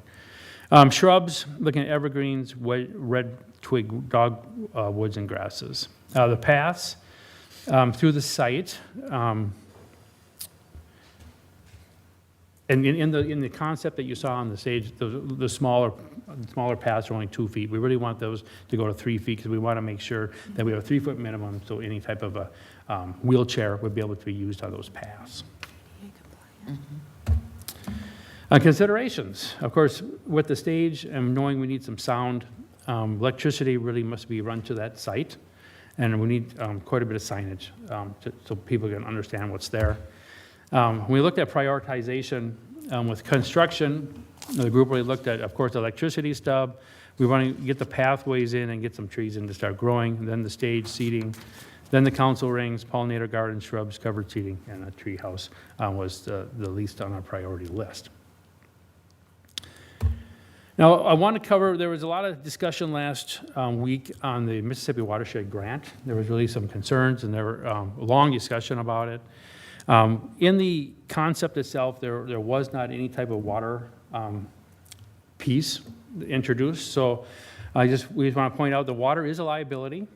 Water can be dangerous. It doesn't have to be very deep to really be a drowning issue.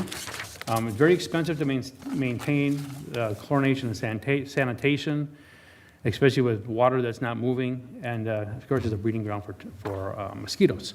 Of course, we would need a matching funds of 25%, and no fundraising has been started at this point in time. The goal of the grant is to improve shared water resources so everyone can have clean water, and that is not part of the project or our concept at this point in time. And we don't have the staff with the knowledge and experience and time to maintain this type of a water project if it was built. And of course, the expenses that are not eligible through this grant are some of the things that we would like to do, like putting in the whole garden. Now, right in your PowerPoint, in your packet, right on the end of the PowerPoint, you see that we inserted a letter from our attorney, Joe Langle. And he did write us a very short opinion talking about the grant itself.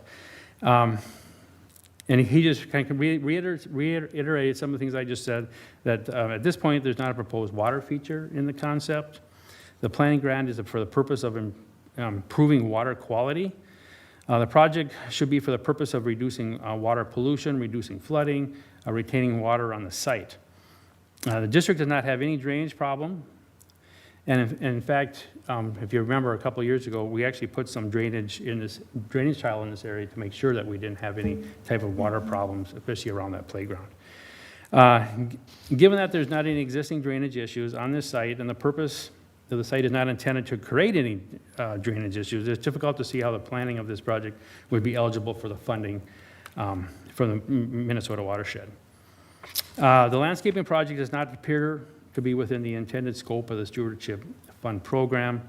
And really a final point he really wanted to let the board know about is, the district must retain oversight and control of the school grounds regardless of where the funds came from.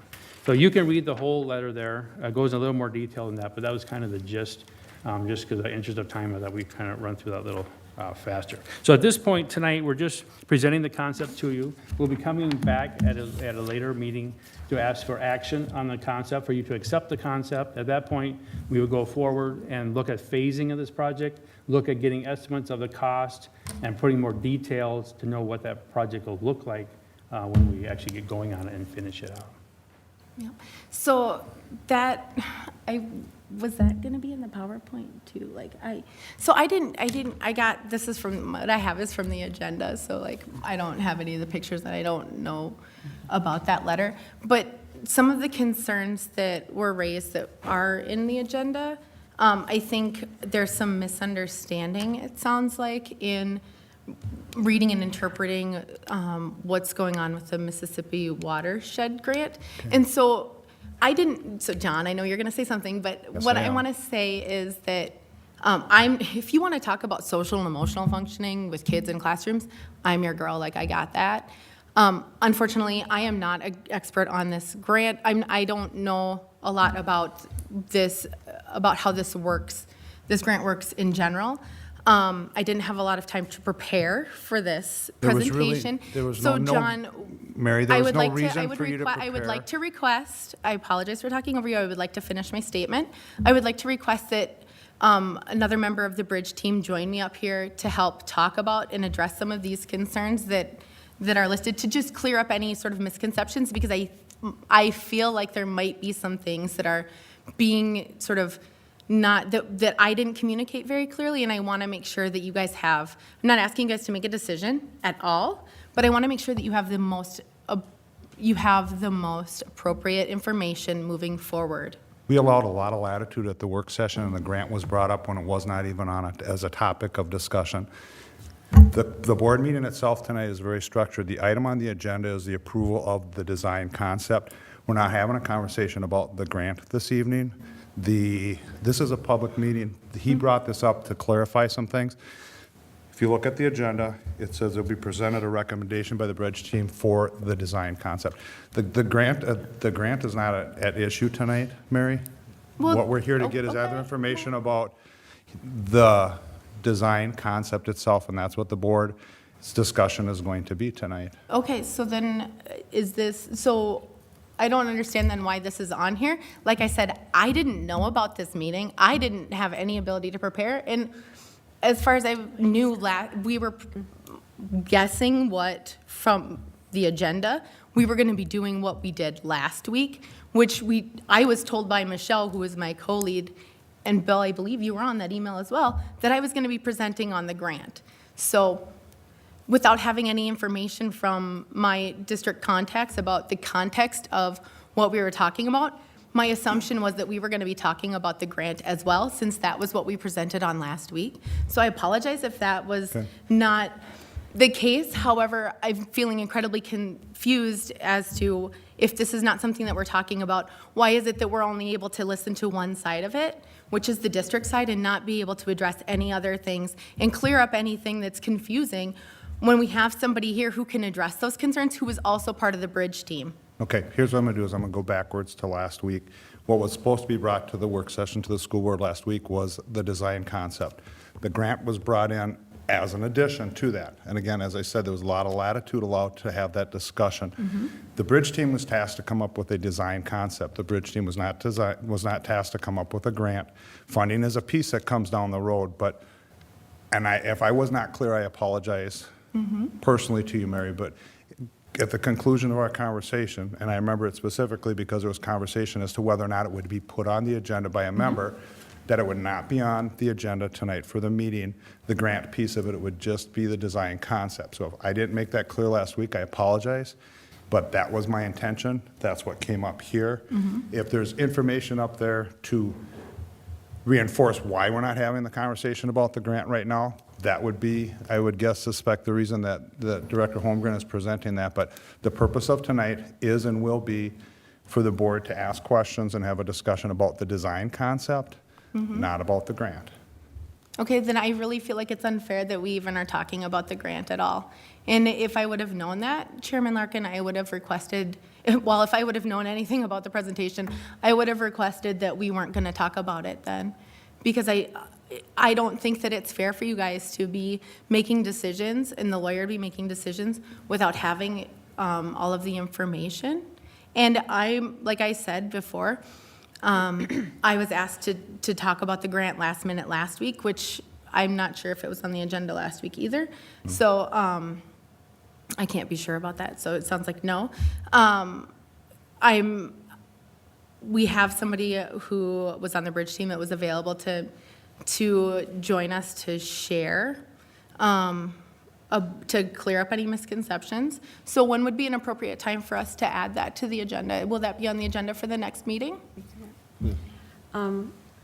Members and Mary, I would just like to speak tonight, because when it came up the last time, I'd only seen the grant for 20 minutes by the time we started talking about it. And so in that time, going back to the process, and I just want to take this back to process, I reviewed the whole grant, and we had a lot of discussions. I don't think we have misconceptions about the grant anymore. I really didn't know about the grant last time, and you and I spoke about that. But I have read the application and all of the information, as have other members as well. But as school districts work and I'm only going to speak from the admin side, it's very important that the concept that we are going to think about as the board, that the board gives us the approval to go with the concept. And then once the concept happens, we'll be able to put an actual price tag on this for the board and have them then be able to think one more time, given the concept, if that's approved, and given the price tag of each of the phases, is that really acceptable for the school property and for the future direction? And that's really a governance issue for the board to weigh in on. And once that occurs, then we would be working on fundraising. And so I want to make sure that we have some kind of a process. And the most important thing, at least from my perspective, is that there's been a lot of wonderful work that has gone into designing something really beautiful for back there. And it would be nice to get started on it. So as part of the process, one of the things that's really, really vital for the work of the board from the admin side is to have the board weigh in on approval of the concept. And that would be, in my mind, a helpful next step. And then we'd be happy to work on the phasing, how much it costs. And once that happens, then we would look at the fundraising component. But one of the things, we're getting toward the end of the year, we don't meet in July. And so it'd be really great to have the board, I don't want to rush the board, but to have the board with proper time and due diligence, and looking at the cost of the phasing as well, give us the go-ahead officially in the form, and then we can look at all kinds of grants, and we can have all kinds of ideas on the fundraising. But the governance really needs to come from the bridge team, put it forward.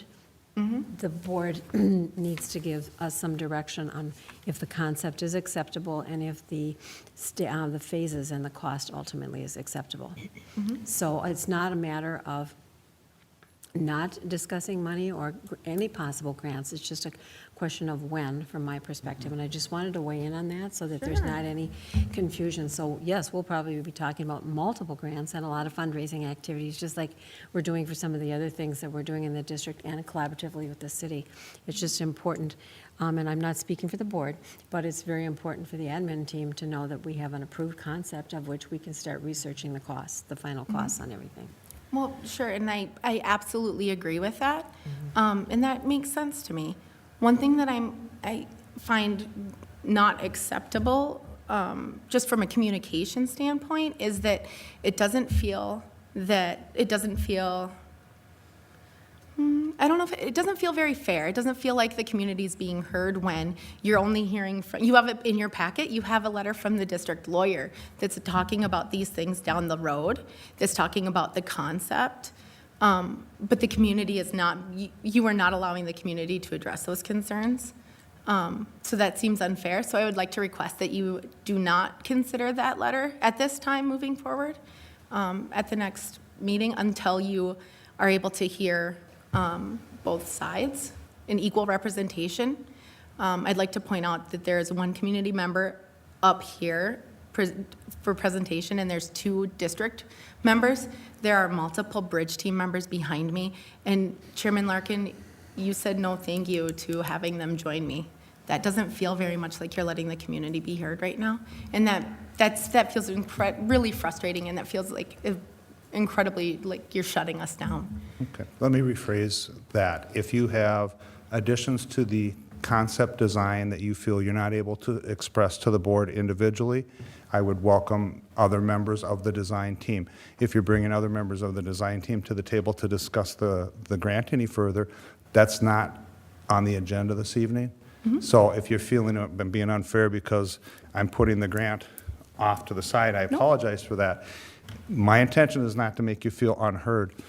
Is there anything about that design concept that you as a community member and a member of the design team have a question or concerns about? I would like to just reiterate, I understand this is not about the grant. This does not live or die on the grant. Right.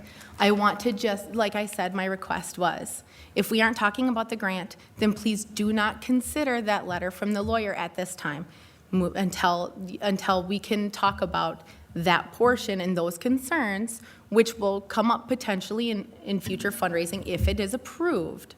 That's all I'm asking at this time. Molly, you look like you want to say something? Yeah, I just want to go back and speak about first of all, when it was said that the board charged the bridge team with some concepts and whatnot. And I just want to clarify for the public that's hearing this, that did come from community input. And we took a lot of time as a board to narrow down and eliminate some of the great ideas, because we were really focused at that time on the safety and well-being of the students in our district, and also making sure that it had an educational component. Because as great as community collaboration with the school can be, it's the school district's responsibility. And so we are looking at it from a different lens, maybe, than other people would be. But I just want to be clear that the letter from legal counsel it's going to be considered. And we can still move forward with the concept tonight and talk about other things later, but it felt like a lot of pushing for one thing to happen when it wasn't really in the right spot.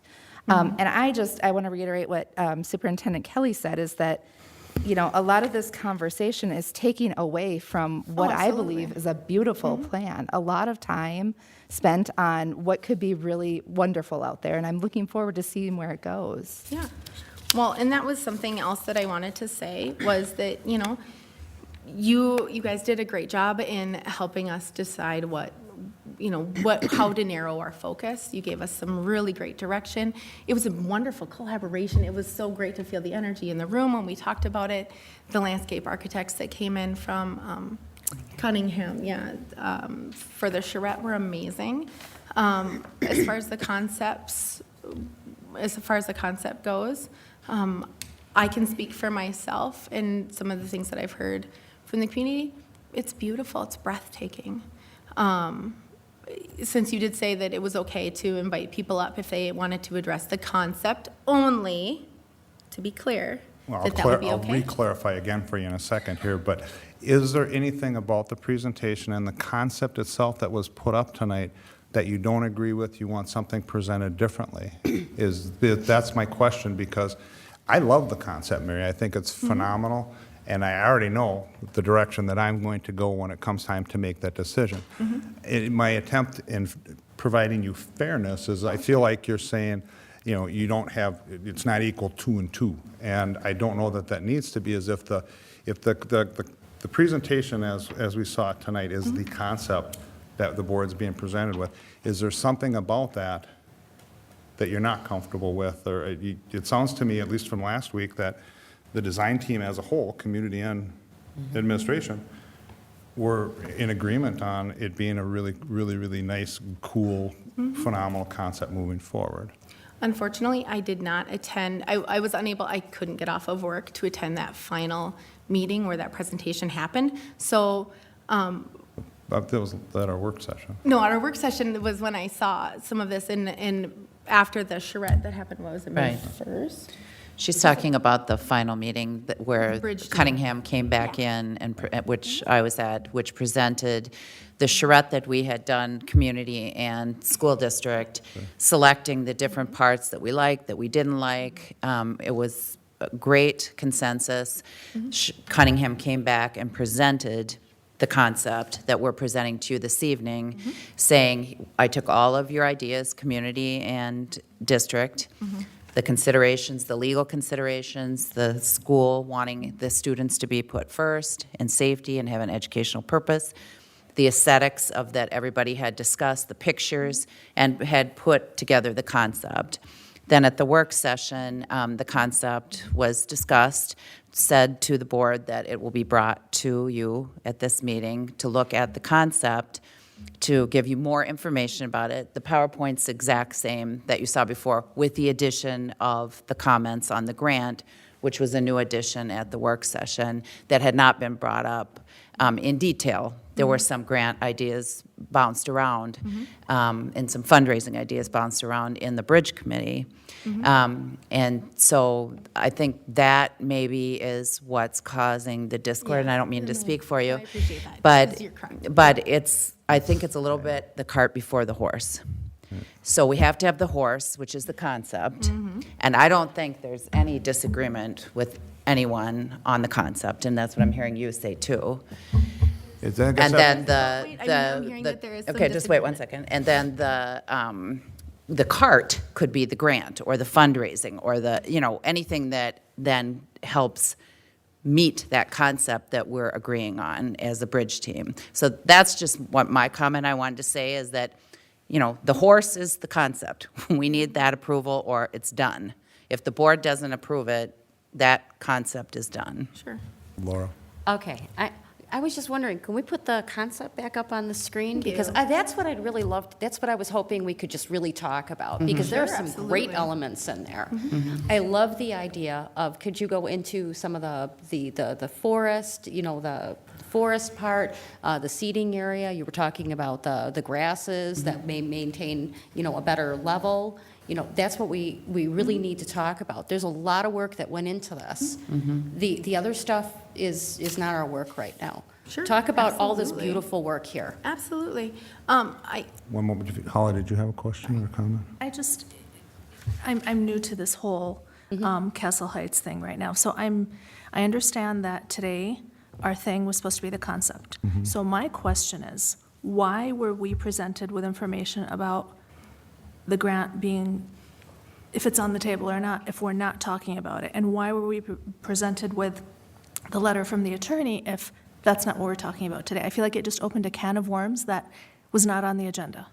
So I'm curious about that. And I don't know if Nicole wants to reiterate. I think the impression I got is that because it came up unexpected at the work session, there was a response to it tonight is what I was hearing, and I don't know if that's accurate or not. And That's exactly why we talked about it tonight, because there was so much discussion last week, and nobody really had any information about it. And this last week, we dug into it. We're only trying to present that what we want to do out there with this concept, that grant is not going to be able to help us with this concept. And that's all we're trying to present, and we need to find a different grant to work on in order to get this concept up and running and to get our fundraising going. And that's the only thing we were trying to do. And I really do appreciate you bringing the information as a matter of principle. But again, I feel like kind of bringing it, but then saying we're not going to talk about it, confuses matters and has taken up like 20 minutes now of trying to figure out, are we doing it, are we not doing it? I think we should just stay on target with what we're doing. no argument. Laura, did you have something? Duly noted, thank you. We are here to give information on the concept. I'm going to go backwards, too. There was a meeting that you didn't make, but it was the final meeting of the bridge team. Where the where landscape where- architects where presented they came and this gave the concept. presentation. And was there a general consensus on the design that's being presented this evening? I'm asking this of the people that were there. It included, I think part of, can I speak on it? You want to? It included, this was the general concept, and it included part of the rain garden as part of the stage area. And the reason that it was brought up is because of the timeline for the grant. Yep, Which, I understand it's separate from what you're doing tonight. correct. So when we voted on it, and we decided on, that was included. Now it sounds like between the time our group voted and what we're discussing tonight, it was taken out. Were you talking about the Rain- seating rain area? garden's gonna be around part of that. The seating area. That Yeah, was, but it's yeah. underneath. Yeah, and they showed that picture, and but again, So the. that's the part that's news to me Okay. as a member of the bridge team, that was Sure. taken out between the time we met last time and here. And the way it was presented, and I think it probably was accurately so, because at that point, you're saying, now you're going past concept and saying, we're going to put a particular thing here. The rain garden is part of the concept. Yes. But the rain garden was in the seating area, is that the part that they showed there? It's the way, the pictures that he showed us of an example during the charrette. Yeah. It's built into it in a nice way. It's not something that people be walking to. And rain gardens lose their water within, mine loses the shallow one, the water's gone in less than 20 minutes. Mhm. In my deeper one, it can take in half an hour to an hour, depending on if it's a 5-inch rain event. Okay. So the water disappears fairly quickly. So that's my surprise to that. I can understand this school's concerns about it, even if it's 20 minutes and if you have kids out there. So, you know, I'm open to it, but that was part of the concept as we understood it. Okay. Wasn't it part of the stage? Like, that's what I feel like it was part of the stage, too, which is why I'm Picture of it. You can't feeling really see confused. it there, you know, as far Right. as the way it's flat, it shows. Right, and it's even listed as a stormwater stage there, but it's a concept, and the way it was presented to us is this is where the performance area would be, this would be the seating area. It was, in fact, specifically said this is an area where. This is something the like image that was shown to the bridge team. This has not been edited. From the charrette, there was a really. Yes, we saw a different picture last week, too. We saw a different one. Yeah, I mean, it's the same so, picture. Yeah. Yeah. Well, an additional one Same that floor actually plan. showed a picture of that type of a seating. But the way it was presented last week to us, at least the way I understood it, and I certainly look for input, is that's the concept. There's going to be a seating area here, there's going to be a stage here, you're looking at benches around the area, not a specific rain garden or a specific anything as far as, that goes beyond concept of what kinds of things would be in an area. Yeah, well, it No, was that part was of the it. concept. The It was concept included is, that. So if, there's you a know, water that's why it comes part the of- stormwater part. Okay. That was our understanding. Tammy is here to speak to balance out the district, having two representatives and now the community. Having two representatives, Tammy was at the May 2nd meeting that Mary couldn't be at. And so considering that the community didn't have a chance to be a part of what the presentation was, it would be, I think, very wonderful of the board to allow another member of the bridge team who is more probably qualified to talk about the concept than our community board. Okay, and I think we're probably semantics at this point as far as the wording. I mean, what you believe was a concept included specifically a rain garden, and I understand that. With that being said, if that's what you're going to tell me, then I'm going to be harder pressed for supporting the design concept, because that's not how this has been presented previously. Yes? Could I make a suggestion that it could be made, I could understand it being left out, and as a member of the bridge team, I could feel comfortable with that, and that part of the funding wouldn't. However, I would like to, at least in the future, allow it like it is with the stormwater part, and then to discuss it later, and it could be things, other things may be coming and going too as we get into the logistics, to have an open mind, and just at least be open to it once you receive more information of what it would entail, what it would look like, once it's developed, is that possible? And I understand. I think that, again, I don't know what the correct phrase is, but I think that you seem to be holding so hard to the rain garden, and this is a concept. What truly ends up being in that space right there, I think within reason is open for discussion. I think that some type of a watershed thing, sounds like that, probably don't put that high on your list of things to happen, but it's not saying there's going to be a square box for seating that's going to look like that. The concept is these are where these items will go. Once the board approves the concept, then moving forward in the phases and talking about the costs of the things like that would certainly be things that would be just open for discussion. So I don't know if that answers your question, Connie, or not, but yeah, tonight is an information meeting, and we've gone way off track on this.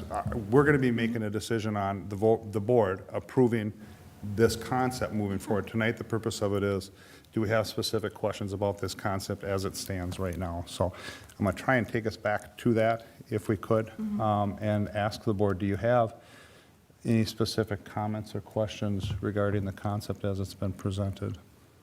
So I have a question, but I'm kind of afraid to ask it because I don't want to open another thing. Stormwater stage. It's a stage. That's why number 3 shows where people are seated. How is it a stage and a stormwater type thing? That's. Can I just, in addition to that, I'm going to say I deliberately stayed out of this, and I appreciate that Tammy is here tonight. I think it would be interesting to hear that, but I also want to say that the new information back there, and maybe that wasn't part of the bridge team work, I don't know, because I was not part of the bridge team, is that that area really is tiled, and we don't have, and nor do we really, and I'm going to just say it, want with Zika virus and things like that coming from mosquitoes really to be opening up. Well, just let me, and we spent a lot of money to tile that off. Now, we do have places in the school district where we could actually build, and I'm citing a site that I think Member Palmer and I talked about earlier, at North Park, where we'd welcome some relief from stormwater and drainage. And we tried a rain garden out at the front of the Highlander Center too. So it's not like the district is opposed to any of that, and I think Tammy knows that because we've talked about that before.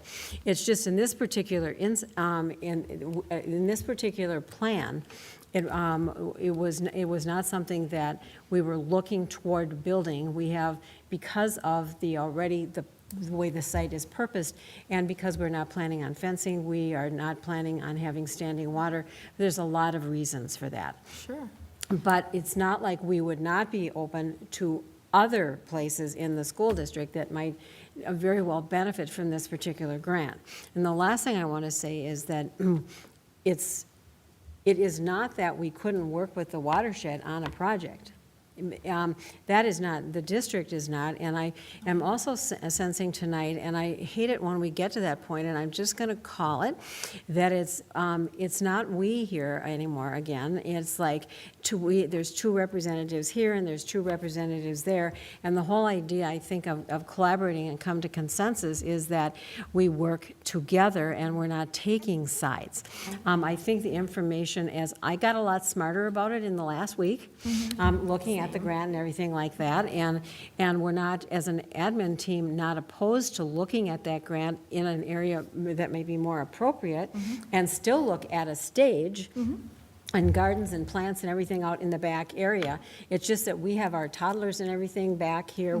There's some concerns, and that's new information maybe for the bridge team, or maybe not, from a district's perspective, but and I'd be welcome to meet with Tammy or anybody else who would like to come in and have a visit with me about how we might use a planning grant like that on an area where we actually have a storm water issue. And believe me, we have multiple sites in the district where we have that. Right. Well, and so one thing I just want to clarify is, I apologize if it feels like us versus them. That's not the intention. Just to be really clear, like I said, I wasn't at that final design meeting, and other people were, and in order to speak specifically to those concerns, like I can't, and there are other people, like I said, in the audience that can speak to that, and so that's why I said, like maybe somebody else could come up and share what happened at that meeting. I apologize if it came across that way. That is absolutely not my intent. We are a community. We are all in this together. I have a pre-K student at Highland. He would be out there, that's my toddler running around, although he's 5 now, so not quite a toddler anymore. But that's not the intention. The intention, like I said, is we're not asking for, as far as I know, we're not asking for any decisions to be made. We're just presenting the information. On the concept. On the concept, which I didn't know that we were, so apologize for that. So, I'd love to talk about funding sources later if this concept is approved. No cart before the horse, right? Right. So, just want to say, that once again, that we are a community. We're all in this together. Every one of you board members live here too, so this is just as much your project as it is ours. When I opened up with representing, the people in the community, Veiled, that was you guys too.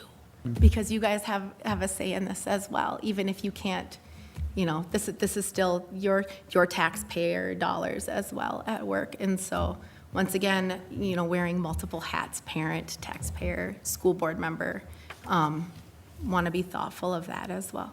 So I apologize if it came across that way. That's not at all my intent. I think, Mary, too, and it was mentioned early on in the communications to the board, this community is pretty well known for stepping up and finding funding, and the fact that this grant might not fit this project doesn't mean that there's not other grants, there's not other opportunities to fundraise for that, and I would certainly be extremely optimistic as this stuff is presented to our community and moving forward, and I'm in the community too, that where there's a will, there's a way, and I think that'll be successful.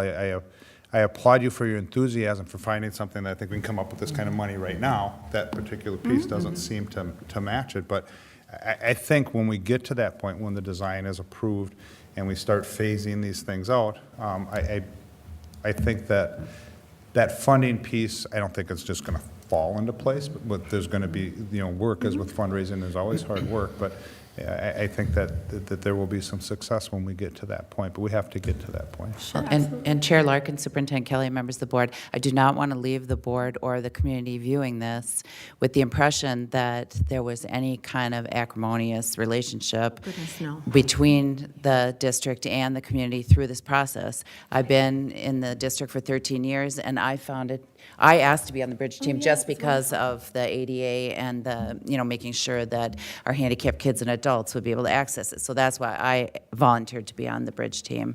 But I thought it was one of the best collaboration between community and school that I personally had witnessed. And so that is what I want to leave the board and the viewers with, that it was a great process and that people were really excited about it.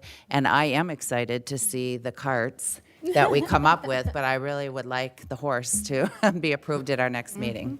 Yes, and I want to echo that. It was amazing, the energy and the spirit that was in there.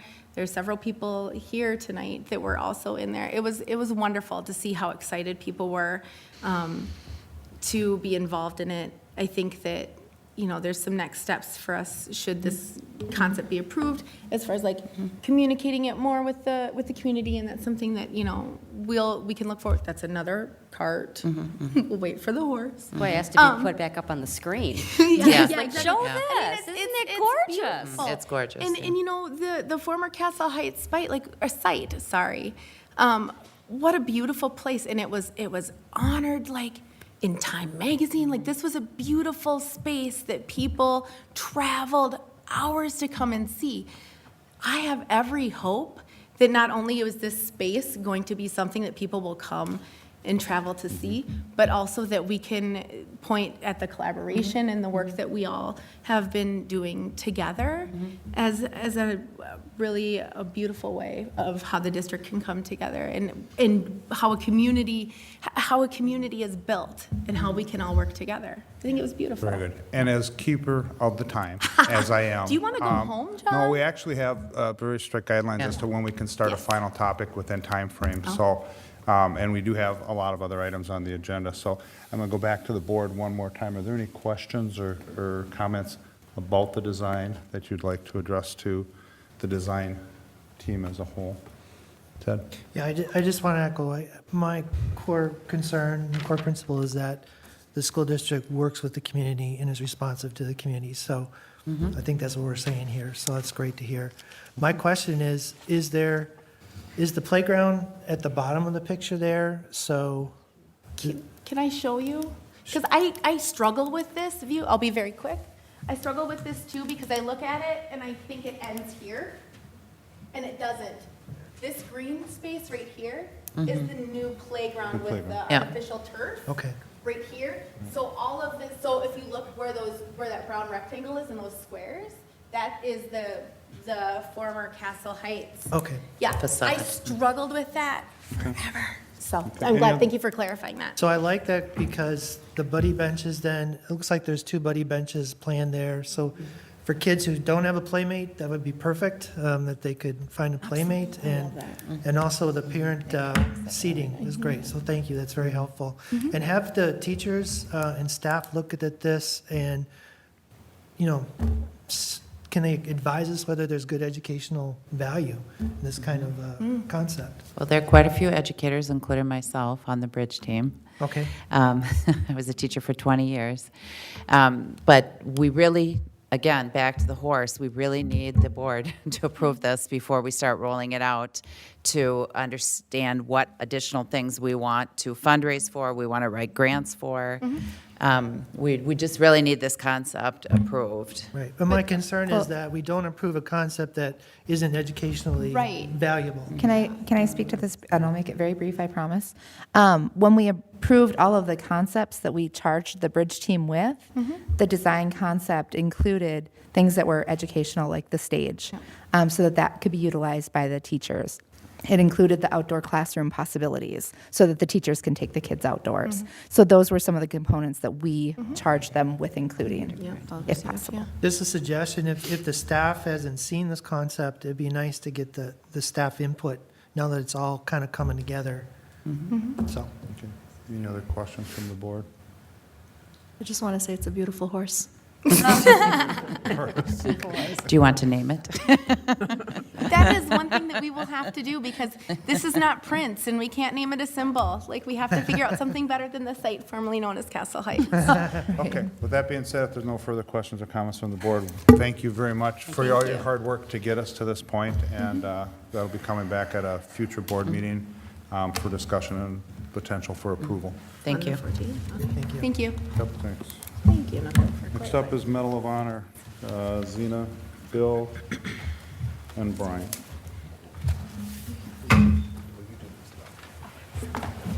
As the crew gets started, if you wouldn't mind, Chair Larkin. I just shut your mic off, but go ahead. Oh, you just what? That's nothing, I was going to say something, I didn't want. Oh, Go ahead. I'm looking out tonight on another exciting project, and it really is about Medal of Honor. I don't know if some of you know it or not, but Columbia Heights is a very special place in that we really do have a Medal of Honor recipient who was named. That was Private First Class James LaBelle. And it was interesting because none of us knew very much about Private James LaBelle, and I can honestly say the superintendent's office didn't know much about him until we had a local restaurant in town change its interior and brought us all of the memorabilia that was Columbia Heights off of its walls, and that included letter jackets, but it also included a picture of Private James LaBelle and Private First Class James LaBelle, and a letter from President Truman naming him as a recipient. And that is when we really started saying, gee, we have one of these. There's not very many of these that have been named. This is truly an honor for our city. We knew there was a park that was named in the city back in the day. But as far as our own students in the district knowing much about the history, they really didn't. And if we're honoring people's heritage, this is a big part of it. And coincidentally, the National Medal of Honor Conference will be here in Minnesota in October. And knowing that there would be living recipients for the Medal of Honor winner still there, of which there's only about 77 left, we thought, wouldn't this be a great idea to meld the needs of knowing more about our own James LaBelle with the Medal of Honor Society. And in addition to that, those of you that remember the bridge collapse so many years ago, our very own Matt Miller went out on the bridge and saved citizens by pulling them to safety and was named by the Medal of Honor Society as a citizen recipient. So we had a 2-for-1 here. And so this concept kind of emerged, and we've been working on it. It is with a great deal of pride tonight that I want to turn to the presenters and say, let us tell the board a little bit about what is going on in this area. I am hoping that it will build on already build on our Heights pride. Take it away. Chair Larkin, members of the board, Superintendent Kelly. As always, Columbia Heights Public Schools creates worlds of opportunity for every learner, and this presentation will focus on excellence, collaboration, and innovation. So a description of what is the Medal of Honor, the Congressional Medal of Honor. It's the highest award for valor in action against an enemy force, which can be bestowed upon an individual serving in the armed forces of the United States. So after doing some research, as Superintendent Kelly mentioned, we found that in the history of the United States, dating all the way back, as you can see, we've had 56 recipients. So the Medal of Honor Award was originally created in 1861 with the Navy, and then Dwight Eisenhower in 1958 expanded it and signed it into legislation. There has only been one female recipient, and that was from the Civil War era. The screen is a little funny right now. In all, in the entire history of our nation, there have been just over 3,500 Medal of Honor recipients, and many of those were awarded posthumously. And there have been 19 people who are double recipients. As Superintendent Kelly mentioned, we have our own alumni, who is a Medal of Honor recipient from World War II, who attended Columbia Heights High School. In some of our research, the team, working with the Minnesota Historical Society, was able to uncover actual documents and photos and some information about how he liked to play basketball and baseball, and asked his mother for permission to join the Marines at age 17. So you have in your board packet the full description of and some background on James D. LaBelle. But as you can see, he was sent to Iwo Jima and lost his life saving his fellow Marines. And for that, he was awarded posthumously the Congressional Medal of Honor. We wanted to show you some of the original documents that we were able to uncover. So here's a snapshot from Harry Truman, where at the top it says, "The President of the United States takes pride in presenting the Medal of Honor posthumously," and then goes on from there. And then some other original documents. You can see clippings from the newspaper from 1946, where you can see 5,000 people attended his memorial service in Powderhorn Park. And there you can see his mother in the photo, and then just to the left that's not shown is Hubert Humphrey. As mayor. Mayor Humphrey at the time. So we've been able to unearth quite a bit of interesting information. So with that, we reached out to the Medal of Honor Society and Foundation, and what they do is they promote what the Medal of Honor represents. They do public service activities, and then they promote American values, and we'll be talking a little bit more about some of those values and how they align with our life skills and our core values. So we discovered that the Medal of Honor Society has created a curriculum for character development, and those values of courage, commitment, integrity, citizenship, and sacrifice and patriotism really align with some of our integrity, persistence, excellence. So this is actually a free curriculum that a team of 5 of us from elementary, middle school, and high school and the district office were able to attend a full-day training, and actually got to hear from a living recipient of the Medal of Honor speak. So with that, we wanted to share with you a little snippet of what students, high school students, for example, might have access to. Oops, sorry. You want to show the video now? Yeah, okay.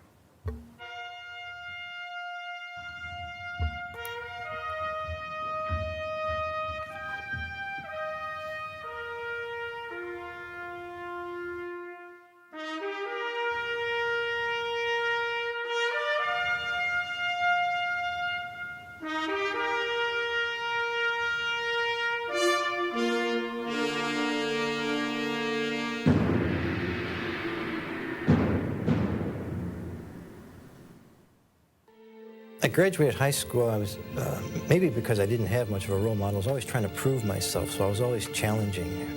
Even though every time I challenged, came up, and I achieved it, I still didn't get the confidence of it.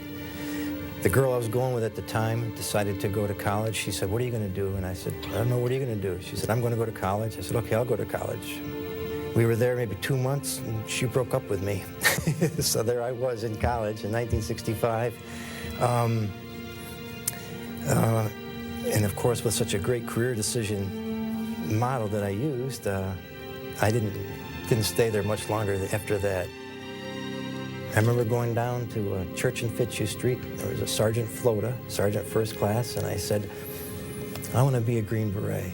And he said, "Well, you can't enlist as a Green Beret." He said, "But I think I can get you into airborne infantry," as if that was a real hard thing to do.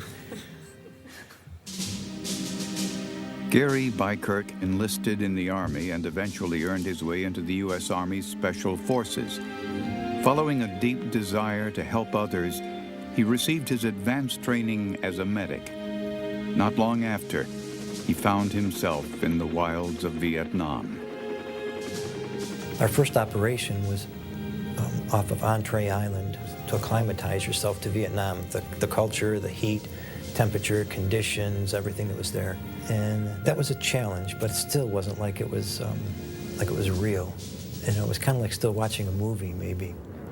But then after first actual combat casualty, watching somebody get hit, watching what it does, dealing with it afterwards, became very real very quickly. And you really start to begin to fight having the walls and the doors close in your life, because you know that once those doors close, it's going to be awfully tough to get those open again. But you know that if they don't close, some pretty precious parts of you are going to die. In 1967, Bykirk was serving with the 5th Special Forces Group operating out of Kon Tum Province. There, he and his 12-man team were assigned to protect a village of Montagnard tribesmen in the province's central highlands. Most people don't realize this, but Special Forces really is teachers above all else, because that was our job. We were to go in and we were to bond with the civilians in an area and to find those that we could utilize and train them to become our assistants. I fell in love with Vietnam, maybe because I moved around so much and I never really had a home. But for me, I went native. I lived with the Montagnards in the jungle, in our jungle camp. And there'd be days that I wouldn't even speak any English. I was a 23-year-old kid, but who was responsible for the welfare of the 2,300 people in the camp. There were men, women, children, the 12 Americans, and we had about 400, 500 men who actually bore arms. The rest were all women and kids. Early morning of April 1st, 1970, the North Vietnamese decided to overrun the camp. So they started shelling, rocket incoming, artillery.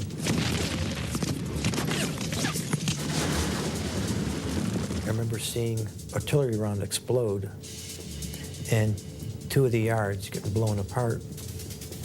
And I hit cover, and then I saw one guy that was still wounded right there. So I started trying to patch up some of his wounds. And I heard another 122 coming in. You could tell a 122 millimeter rocket that sounded like a train coming. I remember feeling like I got kicked by a horse. And I remember trying to get up, and I couldn't move.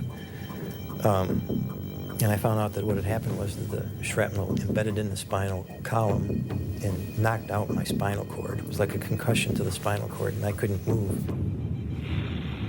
Badly wounded and unable to walk, Bykirk enlisted the aid of 2 of his Montagnard assistants who carried him around the compound to help the wounded.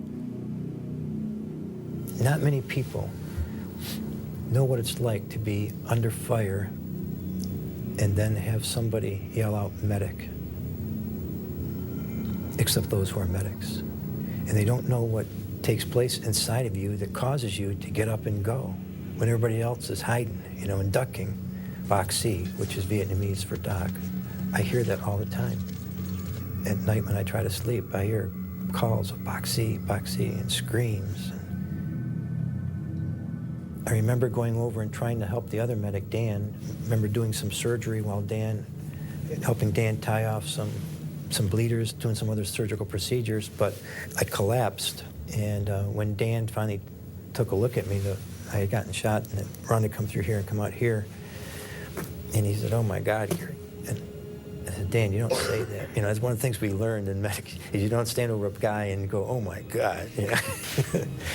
But I remember telling Dale, I said, "If I'm gonna die, I'm not dying down here, Dale. Get me out of here." Bleeding heavily and barely conscious, Bykirk returned to the battlefield and was dragged from one wounded comrade to the next, administering aid until he could no longer carry on. But the last thing I remember is seeing this chopper come in, and they just burst forth, and they ran, and they literally threw me on the chopper. And I just remember these hands grabbing me and throwing me into the chopper. and them immediately sticking IVs in me and saying, "You're okay, you're okay." I finally did get out. I went back to college, switched my major to pre-med because now I thought I was on a better career path, something that I really wanted. But it wasn't too long, maybe 3 or 4 months, 1971 college campuses were not the place to be for a military guy. And I got spit on, called a baby killer, and I just said, I can't take this. And so I packed my van and took off. One day I went out riding, saw this path that said Appalachian Mountain Trail, so I did a hike up into the woods, up in Mount Washington, and I found a nice little spot, a nice little cave. I said, this is beautiful. So I would sit there, lived in the cave, played guitar, wrote in my journal, and that became my home. One day I went in to get my mail in the post office, and there was a note that said, be down at the local inn at 6 o'clock. There's a phone call for you coming in from Washington. Picture this, I'm in this old New England country inn talking on the phone. By that time, my hair's down to here. And I go, hello, and he goes, yeah, this the Gary Bykirk that was with the 5th Special Forces? I said, yeah. But he said, it's my pleasure and my honor to tell you you've been awarded the Medal of Honor. And I remember distinctly saying, oh. And that was it. You know, all of a sudden, everything started coming back. And it was things that I've been trying to forget, things that I went to a cave to hide from, all came back. President Nixon gave us the medal.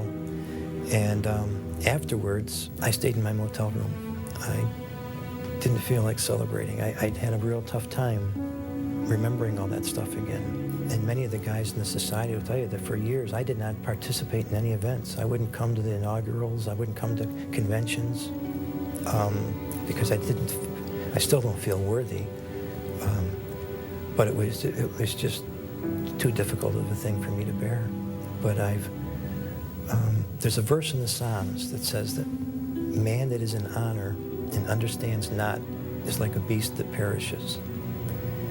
And I've come to understand that what this medal represents it's not about me, and it's not about anything that I've done, but it's about men and women who value something so strongly that they'd be willing to die for it, and they'd be willing to defend our country for it. And so they put on the uniform. And for every man and woman who puts on that uniform and puts themselves in a position where they have to defend or may die from the country, that's what this medal represents now. It's a symbol of a valuing of something greater than self. It's a tremendous, tremendous legacy. It's a tremendous, tremendous honor to be able to hold something like this and wear it.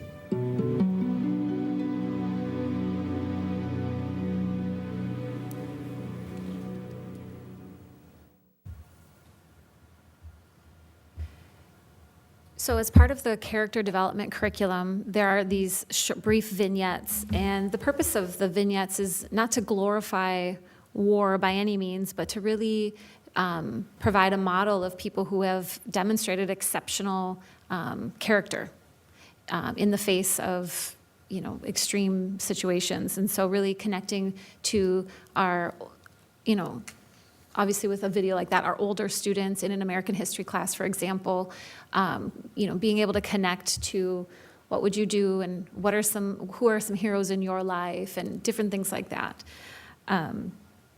So there are, what I found really interesting as the mother of teenage boys, this really takes some of that video game culture that some of our kids these days have seen and brings that humanness to it.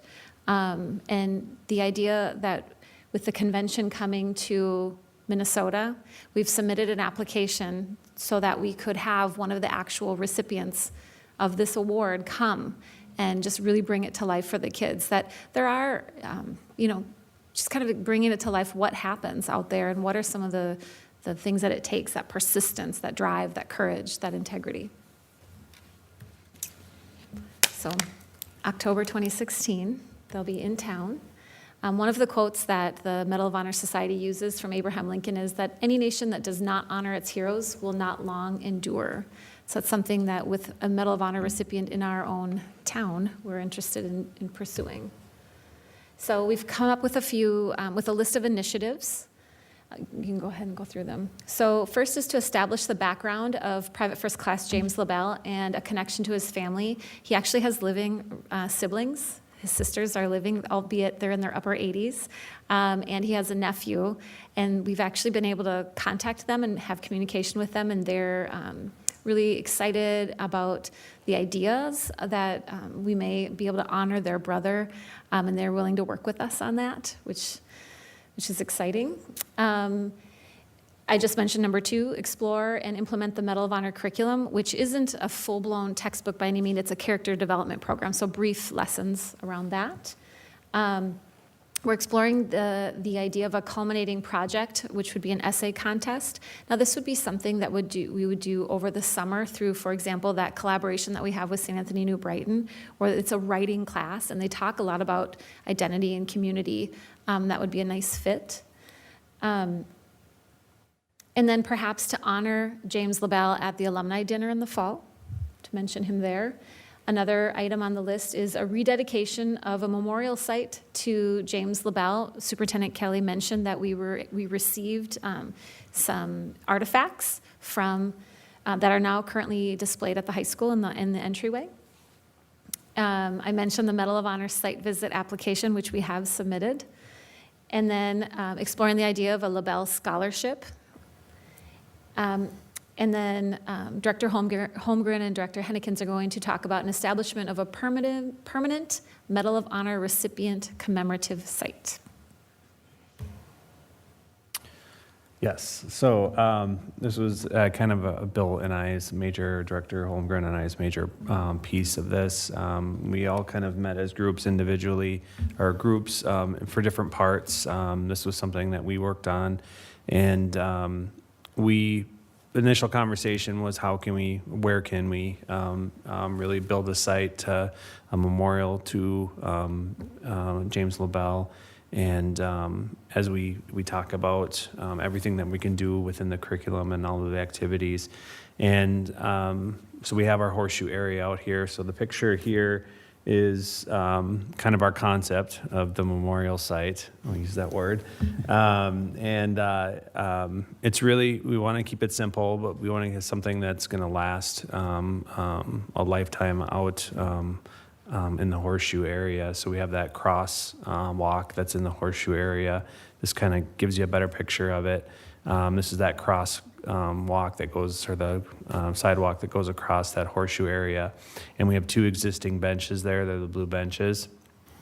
And so adding a little concrete, we're moving our flagpole. It was something that needed to be taken care of already. Bill and Tom have been working on that. If you remember, our flagpole that we do have is leaning like quite a bit. So we already planned to replace that flagpole. So we would just position it in this. Timing is good. So we can incorporate the flagpole into the memorial site.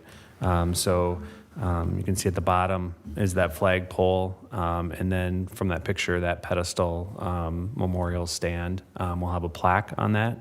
And we're looking at some kind of bronze plaque providing information for that memorial site, and then the stone benches on each side of that. So that's what we're working with. It's an exciting project for sure, in moving forward with that memorial.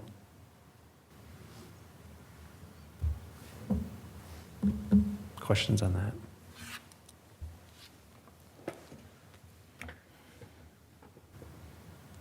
I like the idea. Where would the funding come from for that? Well, funding, like I say, so some of it's already there, like the flagpole, we already planned to do that in the capital budget for this year. The cement work that we would have to do would have to come out of capital dollars. We don't have any room in the general fund, so it would be just part of our capital projects for this year. We don't have all the costs totally isolated exactly what it's going to be. We're still in the planning stages to do that, but we're trying to keep it as simple as we can so the costs won't get large. And the benches that we already have out there are incorporated in the design? And when we're talking about some of the initiatives like the scholarship initiative and perhaps even part of this, there are many corporations that are looking for things to do in the community to memorialize the recipients while they're here. And so we are going to try to partner with the convention and see if we can attract not only, corporate support, more for the scholarship, but if we needed anything to defray the cost out here as well. We've also talked about some other things, but we're going to keep it simple. It should be rather low cost, and in an area where people walk across, so they'll be able to see it. It's much like they did in the park across the street. It looks very similar to that, or the Wargo Memorial down on Central. So it's really a grouping around the flagpole. Thank you. Thanks. Thank you. Next up will be the presenter with information on the 16-17 budget.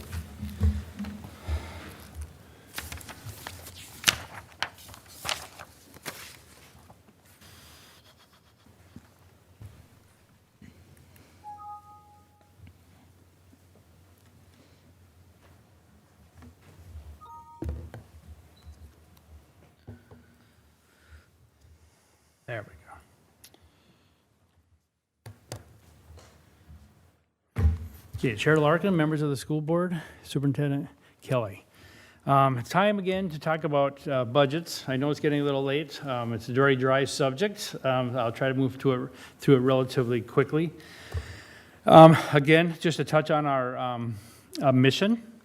We're here to create worlds of opportunity for every learner, and it really comes into, for fruition when we talk about, the dollars that we spend for our students. So when we talk about our core values, we're, again, talking about community, we're talking about integrity when we talk about our budget. Sorry, do it a little faster. So back to the core of our budget. It comes from the number of students that we have in our district. So this is, half of this is showing exactly how many students that we've had in the last few years, and then a projection of what we think might happen going forward when we look at some of our classes in our elementary moving up through the middle school and up into the high school. You see a little bit of a bump here when you look at 2013-14, and that's when we became the fiscal host for 916 and the ALC that's up in Fridley. Those students are all in our MARS, and all that money runs through us. So they're counted as part of our enrollment. So we didn't get a big, huge bump right here on site, but overall, we had those students got included. So that's why you're seeing a little bit of bump in that year. Now, when we look at the budget for this year, it really wasn't a lot of things to talk about. We just had one relatively large problem. The state of Minnesota gave us 2% of money, which is about $600,000 in new money for next year. So the issue is when we take our staffing that we have today, and we move everybody into the next year, I have a roll-up cost of about $1.3 million. So that was always kind of the worst part of my job. When I walk into Superintendent Kathy's office in January and going, we're going to have to cut $700,000 worth of funds. So that starts our long process of really prioritizing our programming and what can we still do with the dollars that we have. So I want to talk about the changes that we're seeing in our revenues, and we'll talk about our expenditures. So when we look at our unassigned dollars, now the unassigned dollars are the dollars that we have to educate students. That's really what happens inside the classroom. It also includes our busing, it includes our technology people and so forth, but what happens with the students on site. So you can see this last year we had revenues of 31.8. And now for 2017, we're looking at revenues of 32,160. And what you're going to say is like, wait a minute, you just told me we got $600,000 worth of new money, and it's only showing 355. And what's happening there is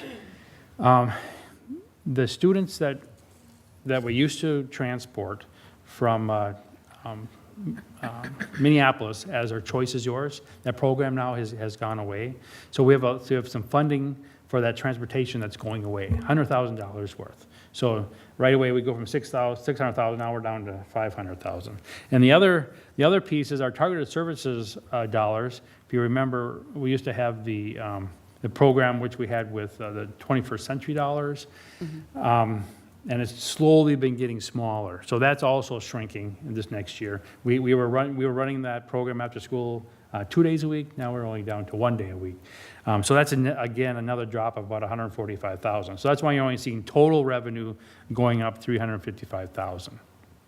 When we talk about restricted dollars, and if you look in your packet, you'll see a little more detail than what's here up on the screen. It just gets so busy and so small.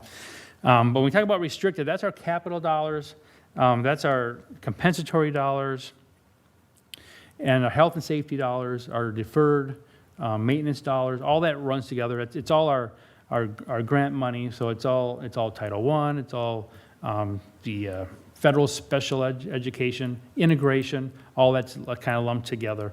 We're looking at $12 million. So the big change here, now you're seeing a big increase in our restricted dollars. And what that is health and safety. If you remember talking last year that we're giving this new pot of money called deferred maintenance, which we've had a small piece over the years, but they've rolled all the health and safety into that. And if you remember, our health and safety fund runs negative. We've had a negative fund balance in our health and safety, for as long as I can remember. And it runs relatively large, $500,000-$600,000. So what's happening is now we're getting caught up on the money that the state still owes us for our health and safety. And that's so, even though we're seeing a $600,000 increase in our revenue in a restricted, all it's doing is filling the hole that we have in a fund balance. So there's really not any new dollars available to us to use for anything in those areas. So when we look at our total overall revenue in our general fund, we go to last year at little over 44 million to this year at 45. So almost $1 million increase. But again, big piece of that is our health and safety coming back up. We look at food service. We're actually seeing a small decrease. Had a few more. We didn't quite serve as many meals this year as we did the year before. So that's that $20,000 increase. But of course, decrease. Of course, we're spending less dollars too. So that really isn't an issue for us. We have a very healthy fund balance when we look at our food service area. And then community ed. Again, it's approximately the same. I know there's going to be a lot of discussion coming up because some of the legislation that just got passed here on Sunday when we look at our pre-K program, but we'll get more information to you on that. I expect to see some changes here when we get into next year. But for right now, we've just pulled this program forward the same as we've done this year. Okay, so you can see a small increase in our revenue at this point at $37,000. So I'm going to switch over now. We'll talk about expenditures. Here in expenditures, we're looking at the current year at 31.8, and then I always have a typo here, so I apologize for that. We're seeing an increase of $362,000, and again, that's about the same as what we're looking for actual dollars that are available to us to spend in our programming. So that matches up. Restricted, we're going to spend less in the health and safety area, so that's why you're seeing that negative $143,000. So then totally on expenditures, we're going from 44.3 to 44.5, so a total of $200,000 an increase for next year in our expenditures. Food service, as you know, we have brought in a management company. We're seeing some savings. This is a very conservative number when we look at a decrease in our expenditures of $15,000. I actually expect this to be a little bit more, but until we really finish this year, I'll get a better idea exactly where we're at. So another 3-4 weeks, I'll know a lot better idea. But for now, we're pulling that forward the way it is. And then community ed, a little increase going forward. That's all the different programs. And again, we talked about this last time or the time before. We did increase fees a little bit, and that takes care of our make sure that we have enough to cover all those costs in community ed. Now this next one really gets busy, so I'm just going to run through it, but this also is sitting in your packet so you can see it in a little more detail. In your packet, I've broke down the restricted area so you get a better idea what's happening in there. So just in restricted, gifted and talented, I guess I just want to point out, we get $46,500 in gifted and talented. We spend many, many more dollars when we look at our gifted and talented, we look at our AP program. But that's all we get from the state of Minnesota to run those programs. So you see how much comes out of the general fund to cover that. Staff development, we get, $435,000. We actually are drawing that down just a tiny bit in the year that we're going into. You have to remember that our peer reviewers, we're trying to find a place to pay for those, and a lot of that cost comes out of staff development. The state allows us to do that.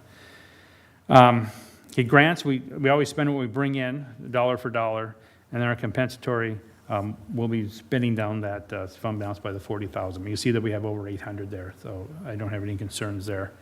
Again, talk about our deferred maintenance. We'll be bringing in a little over 700,000 and spending almost 700,000. Small increase in the fund balance. But when you see now in health and safety, you'll see that we only have revenue. We don't have any expenditures in that area, and that's where we're filling that gap. You see that we still are projecting a negative fund balance of 433. Those dollars will be levied in the following year to finish filling that gap.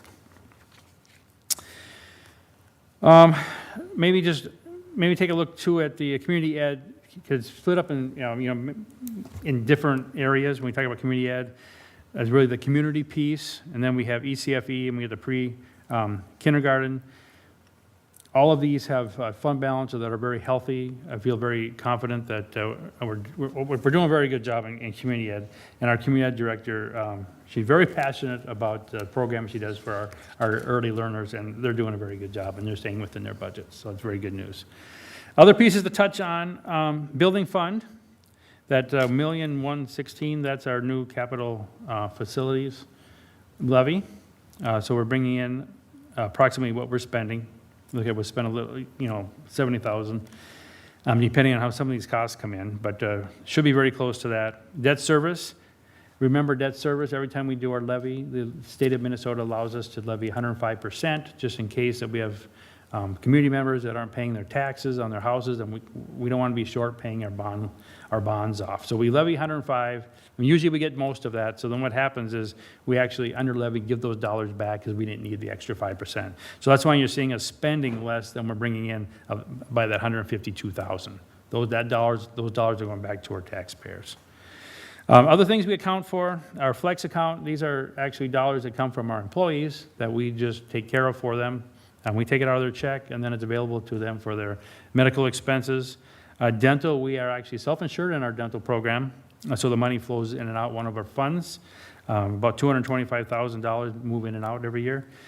Student activities, you see that we fundraise about $220,000 on a yearly basis, so quite a few dollars run through our activity accounts, and we run a fund balance of about $120,000. And then the OPEB trust, we've talked about in the past, but of course that's available to our retired employees for our severance pieces that go out to them, mainly health severance. I'm showing a little bit of a negative there because of what's happened with the market the last few months. I'm trying to be conservative, not going to say, yeah, we got all our money back, but it should come back. But at this point, we are drawing that down about $100,000. We can see that we still have a balance of over $5 million in that trust. And at this point, we're actually overfunded in that trust. In order to keep that trust going, I think we're only about we need about $4.5 million. So at being over $5 million, we're in very good shape for many years to come for our employees. So I know that was a lot of numbers, a lot of things here in the last few minutes, but is there any questions? I'll be bringing this to you in our next board meeting for action, and then we'll put this new budget into the system for next year. Thanks, Bill. Next up is appointment of the board. We had this conversation at our work session. We need to bring it back as an information item, and I believe it has to come back as an action item. Is that correct? Yes. So the changes that are on there, we changed liaison to the city of Hilltop, was Laura. It will now be me. School board sub-policy, it's going to be Natty and myself. On the liaison to Columbia Academy, it's going to be Natty. And then for Highland, oh, I'm sorry, I'm jumping up to the July 16th. So Board of Representatives, yeah, that's right. So liaison, July 1st to June 30th. Natty is going to be for Columbia Academy, right? Howell is going to be Valley View. Looks like Natty, you're at Highland as well. Does that sound right? Conversation that we were talking about? One is This for a is on different the- time period. Yeah, we had to do this at the organizational meeting. And we left the to be determined on there, so we need to fill that in for the action that we did at the beginning of the year, Laura. If you look at the cover sheet. Yeah, it's got the That's the changes, strikeouts, yeah, yes. the shakeouts. Yeah. That's what I was just going over, yeah. Mhm. Okay, so that's what will be coming to the board for action moving forward. Any questions on that? Okay. Next up is going to be policy board readings. It's a first reading. Attached to the memo, first reading of the school board are following new modified school board policies: 206, public participation in school board meetings; 208, development, adoption, and implementation of policies; 401, equal employment opportunity; 402, disability non-discrimination policy; 410, family and medical leave policy; 413, harassment and violence; 413, harassment and violence; and 413 is the harassment and violence policy; 413, harassment and violence form; 415, mandated reporting of maltreatment of vulnerable adults; 416, drug and alcohol testing policy; also 416, drug and alcohol testing form; 417, chemical use abuse; 418, drug-free workplace, drug-free school; 420, student employees with HIV, AIDS, and certain other communicable diseases and infectious conditions; 613, graduation rates; and 714, the fund balance. These policies will be made available for staff and the community and input, and will be brought to the board for approval at a future meeting. Okay. Move on to action items. Zena is going to talk to us about overnight and out-of-state field trips.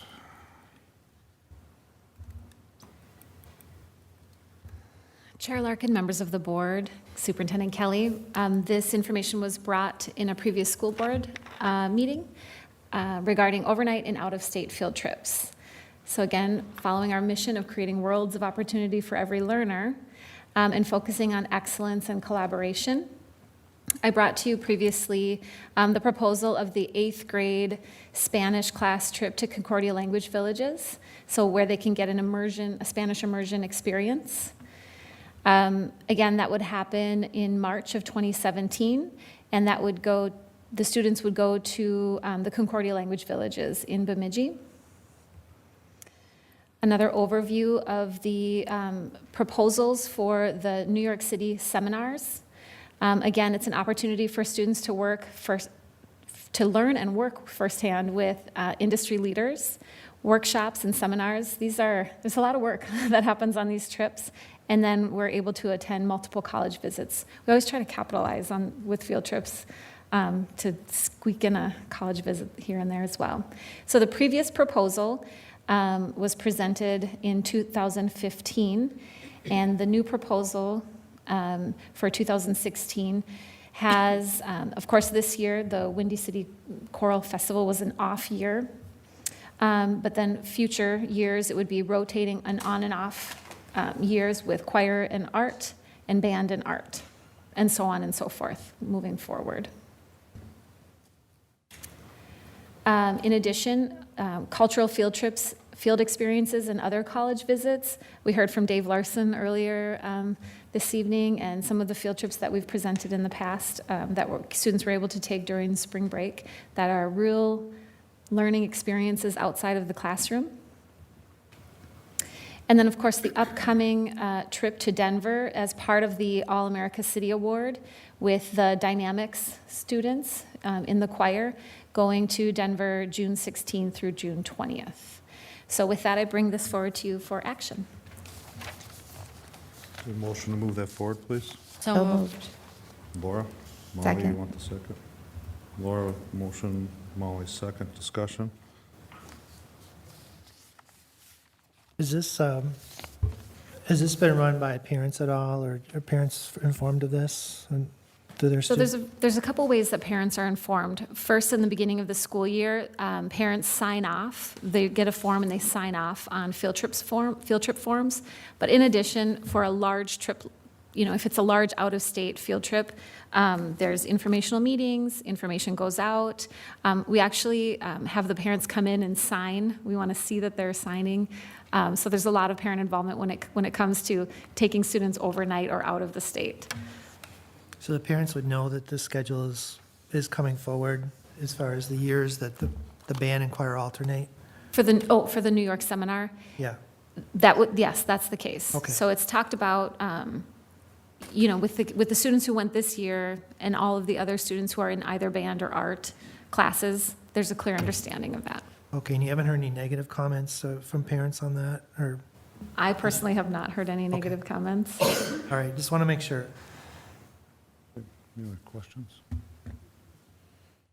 I would just like to make a comment on that, in that when we went in 2015, parents, the biggest parent comment we got was, when are our kids going? And so that's why we set the schedule out so many different years, so people could look till 2022 and just see when they could figure out when their student would fall in that category. And that's the reason I bring it up, because there is an expectation that's set up from the times my kids have been in school, so, yeah. Any other questions? Okay, hearing none, all those in favor say aye. Aye. Opposed? Abstained? Motion carries. Next up will be the board summary of the superintendent's evaluation. Okay. School board members were sent an evaluation survey to evaluate the superintendent's performance. Each school board member submitted a completed survey anonymously to the Director of Human Resources, who then consolidated all the results in a single report. At the completion of the school board work session of May 17, 2016, the school board met in a closed session for the purpose of discussing the superintendent's evaluations in accordance with Minnesota Statute 13D.05. A copy of the consolidated survey results was given to each board member for review and discussion. The superintendent was not present during the closed session. At the request of the superintendent, in accordance with past practice, the vice chair and chair of the school board met with the superintendent on the morning of May 20th, 2016 to discuss the results of the school board's performance evaluation of the superintendent. The consolidated results were discussed for each question, including all of the written comments submitted by board members, as well as any pertinent discussion points from the closed session. The survey consisted of 23 questions developed from the superintendent's description of her duties and responsibilities as set by the board. Each of the questions had a rating scale and written comments section. The ratings were excellent, very good, good, fair, and poor. Each board member could also choose not enough information if the board member felt they did not have enough information to select a rating. Lastly, the survey provided a space for any additional feedback from any board member if they chose to comment on any topic relating to the superintendent's performance. All comments in this section were also discussed with the superintendent. District Legal Counsel was consulted as to the requirements of the summary and as prepared for by public. I'm just going to expand on this just real quickly. Some of the term for the listening public, I guess. The statute, the way statute is written is that we go into a closed session to do the evaluation. Once we, as a group, as a board, we come up with what's called the public body's conclusion, which is the majority of the board and what their ratings were. So when you hear me read what the superintendent's summary is, you'll hear the public body's conclusion rated the superintendent at. State statute requires that, and I'll read it just briefly to you here. The piece that is pertinent to tonight is, it's the board chair's responsibility to summarize the public body's conclusion relating the superintendent's evaluations and results at the board meeting, next open meeting following the closed sessions, which would be this one. The statute does not provide for any other board member to present the evaluation summary, and the focus is on the public body's conclusion, not those of an individual board member. In consulting with our the school district's attorney in conversations about this in the summary and making sure that I do it correctly, her recommendation is this is what gets talked about tonight. Additional comments, positive or negative, should not be expressed after the summary. Anybody choosing to do that would risk, both individually and as the board, the violation of the Data Privacy Act that we had the conversation about previously. So with that said, the superintendent's evaluation summary. Overall education and operational priorities, which include defining educational needs, programs, staff development, and district enrollment practices. The public body's conclusion rated the superintendent at very good to excellent. Responsibilities for managing all staffing aspects of the district, including recruitment, selection, evaluation, schedules, and discipline. Creating a respectful workplace, evaluating achievements, and taking necessary corrective action when required. Ensuring all necessary services are delivered consistent with expectations. The public body's conclusion rated the superintendent at good to excellent. Under board responsibilities, including leadership of comprehensive strategic planning to include recommending new and revised policies to accomplish board priorities, implementing short and long-term goals and directives of the board. The public body's conclusion rated the superintendent at good to excellent. Regarding overseeing financial operations, including presenting and recommending budgets, supervising resources, and monitoring expenditures. Works with HR, finance, and legal regarding contracts and assumed final responsibility for terms, conditions of employment with all employees. The public body's conclusion rated the superintendent at very good to excellent. Under the category of liaison, including serves as liaison for the community, communicates with businesses, civic community groups, and organizations. Represents Columbia Heights Public Schools on committees, boards, task force, professional organizations. Establishes and maintains relationships with local, state, federal elected and appointed officials. Oversees district-level responsibility for participation in integration districts. The public body's conclusion rated the superintendent at very good to excellent. And that concludes the superintendent's summary. Next item up would be under board topics. We had last week, a gentleman came in, a parent, I believe it's from North Park, correct? For a listening session, so we had actually come in. And I just wanted to pass on that. We appreciate the gentleman the parent taking his time to come in and talk. Had some extremely positive comments to mention about North Park in particular, and a couple of questions or issues that he raised have since been addressed. I guess Nicole's not here, but Director Hallaby emailed and addressed the issues that were at hand. So we always try to, when we have someone come to a listening session, give a brief summary of what took place. So number one, people know that they're coming to our listening sessions, but that there's also follow-up or it's still in progress or whatever the case may be. So, and finally, are there any other board topics that anyone would like to bring up tonight? We have concerts coming up. Lots of stuff coming Yeah, up. there's a concert, I believe it's tomorrow night, over at the Academy. Columbia Band is tomorrow night. High school. Is it high school tomorrow night? They're playing at They PAC. play at. They're playing, oh, yeah, Yes. they were going to be at the high school, at the 60-year-old Performing Arts Center. Columbia Academy Band is playing at the Yes. Academy. I didn't want Or at people heading down there. Yep, okay. Ted? Yeah, I just, a couple things I forgot in my report. I was at the May WUMEP meeting with Superintendent Kelly, so she didn't go alone. I was there too. And then, I just want to congratulate the Heights Herald. You know, their last publication was this great reading, so the standards are very high. Excellent. And I want to not get in trouble with the Drumline for not recognizing them at the All-America City fundraiser. They did an awesome job as well. They definitely, both groups did a great job. And I would like to personally thank anyone that showed up, helped out. It was a true a collaboration of the community. If you talk about that, we had community members working there. We had school staff members. We had members from different organizations or different departments within the city itself. And the comment that I heard on top of the financial piece being reasonably successful was the,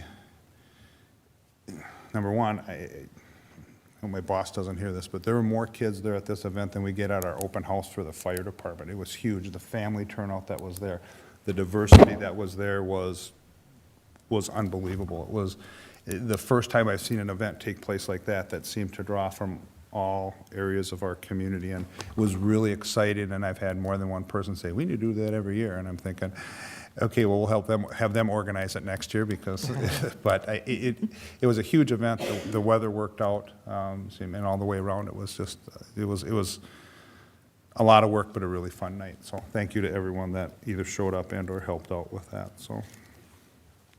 Tried to get over there to help out, but boy, you guys had it cleaned up so fast. The band was still playing, and they were already out there sweeping everything up and moving. you- I don't know. you tell 'em they're not going I home made it until like it's the cleaned last up, 5 eh? minutes, so I had to work. So I really was disappointed, but the band sounded great. What I heard, so It was fun, a lot of work, but it it was. looked like everybody was worth having it. really had a good time. Didn't look like anybody really wanted to leave, and though it was pretty No, much there was done at several that of us point. that were ready to leave at the time it was done, Yeah. but it was still fun. Anybody else with board topics? Oh. Yes, sir. Just one thing I'm curious about, are we going to talk any more about security for phones and data security? That topic kind of dropped off the radar. I thought This it is had the some individual resolution. phones? What you're As far as Yeah, for individual phones, keeping them secure so there's no data breaches. I don't remember where our conversation went, but I thought we it had was some pretty good resolution that what we have in place is sufficient. on that if it's your phone, you should be careful with it, I think was how it was ended. That's what I recall it being, is that the answer being, no, there wasn't going to be an additional conversation, is how I remember But that. just be careful with your phone. Yeah, I think so. That's where we left it. Yeah, that was Yeah. what I remembered anyway. Okay. Okay. Anybody else? All right, we'll adjourn the meeting at 10:35.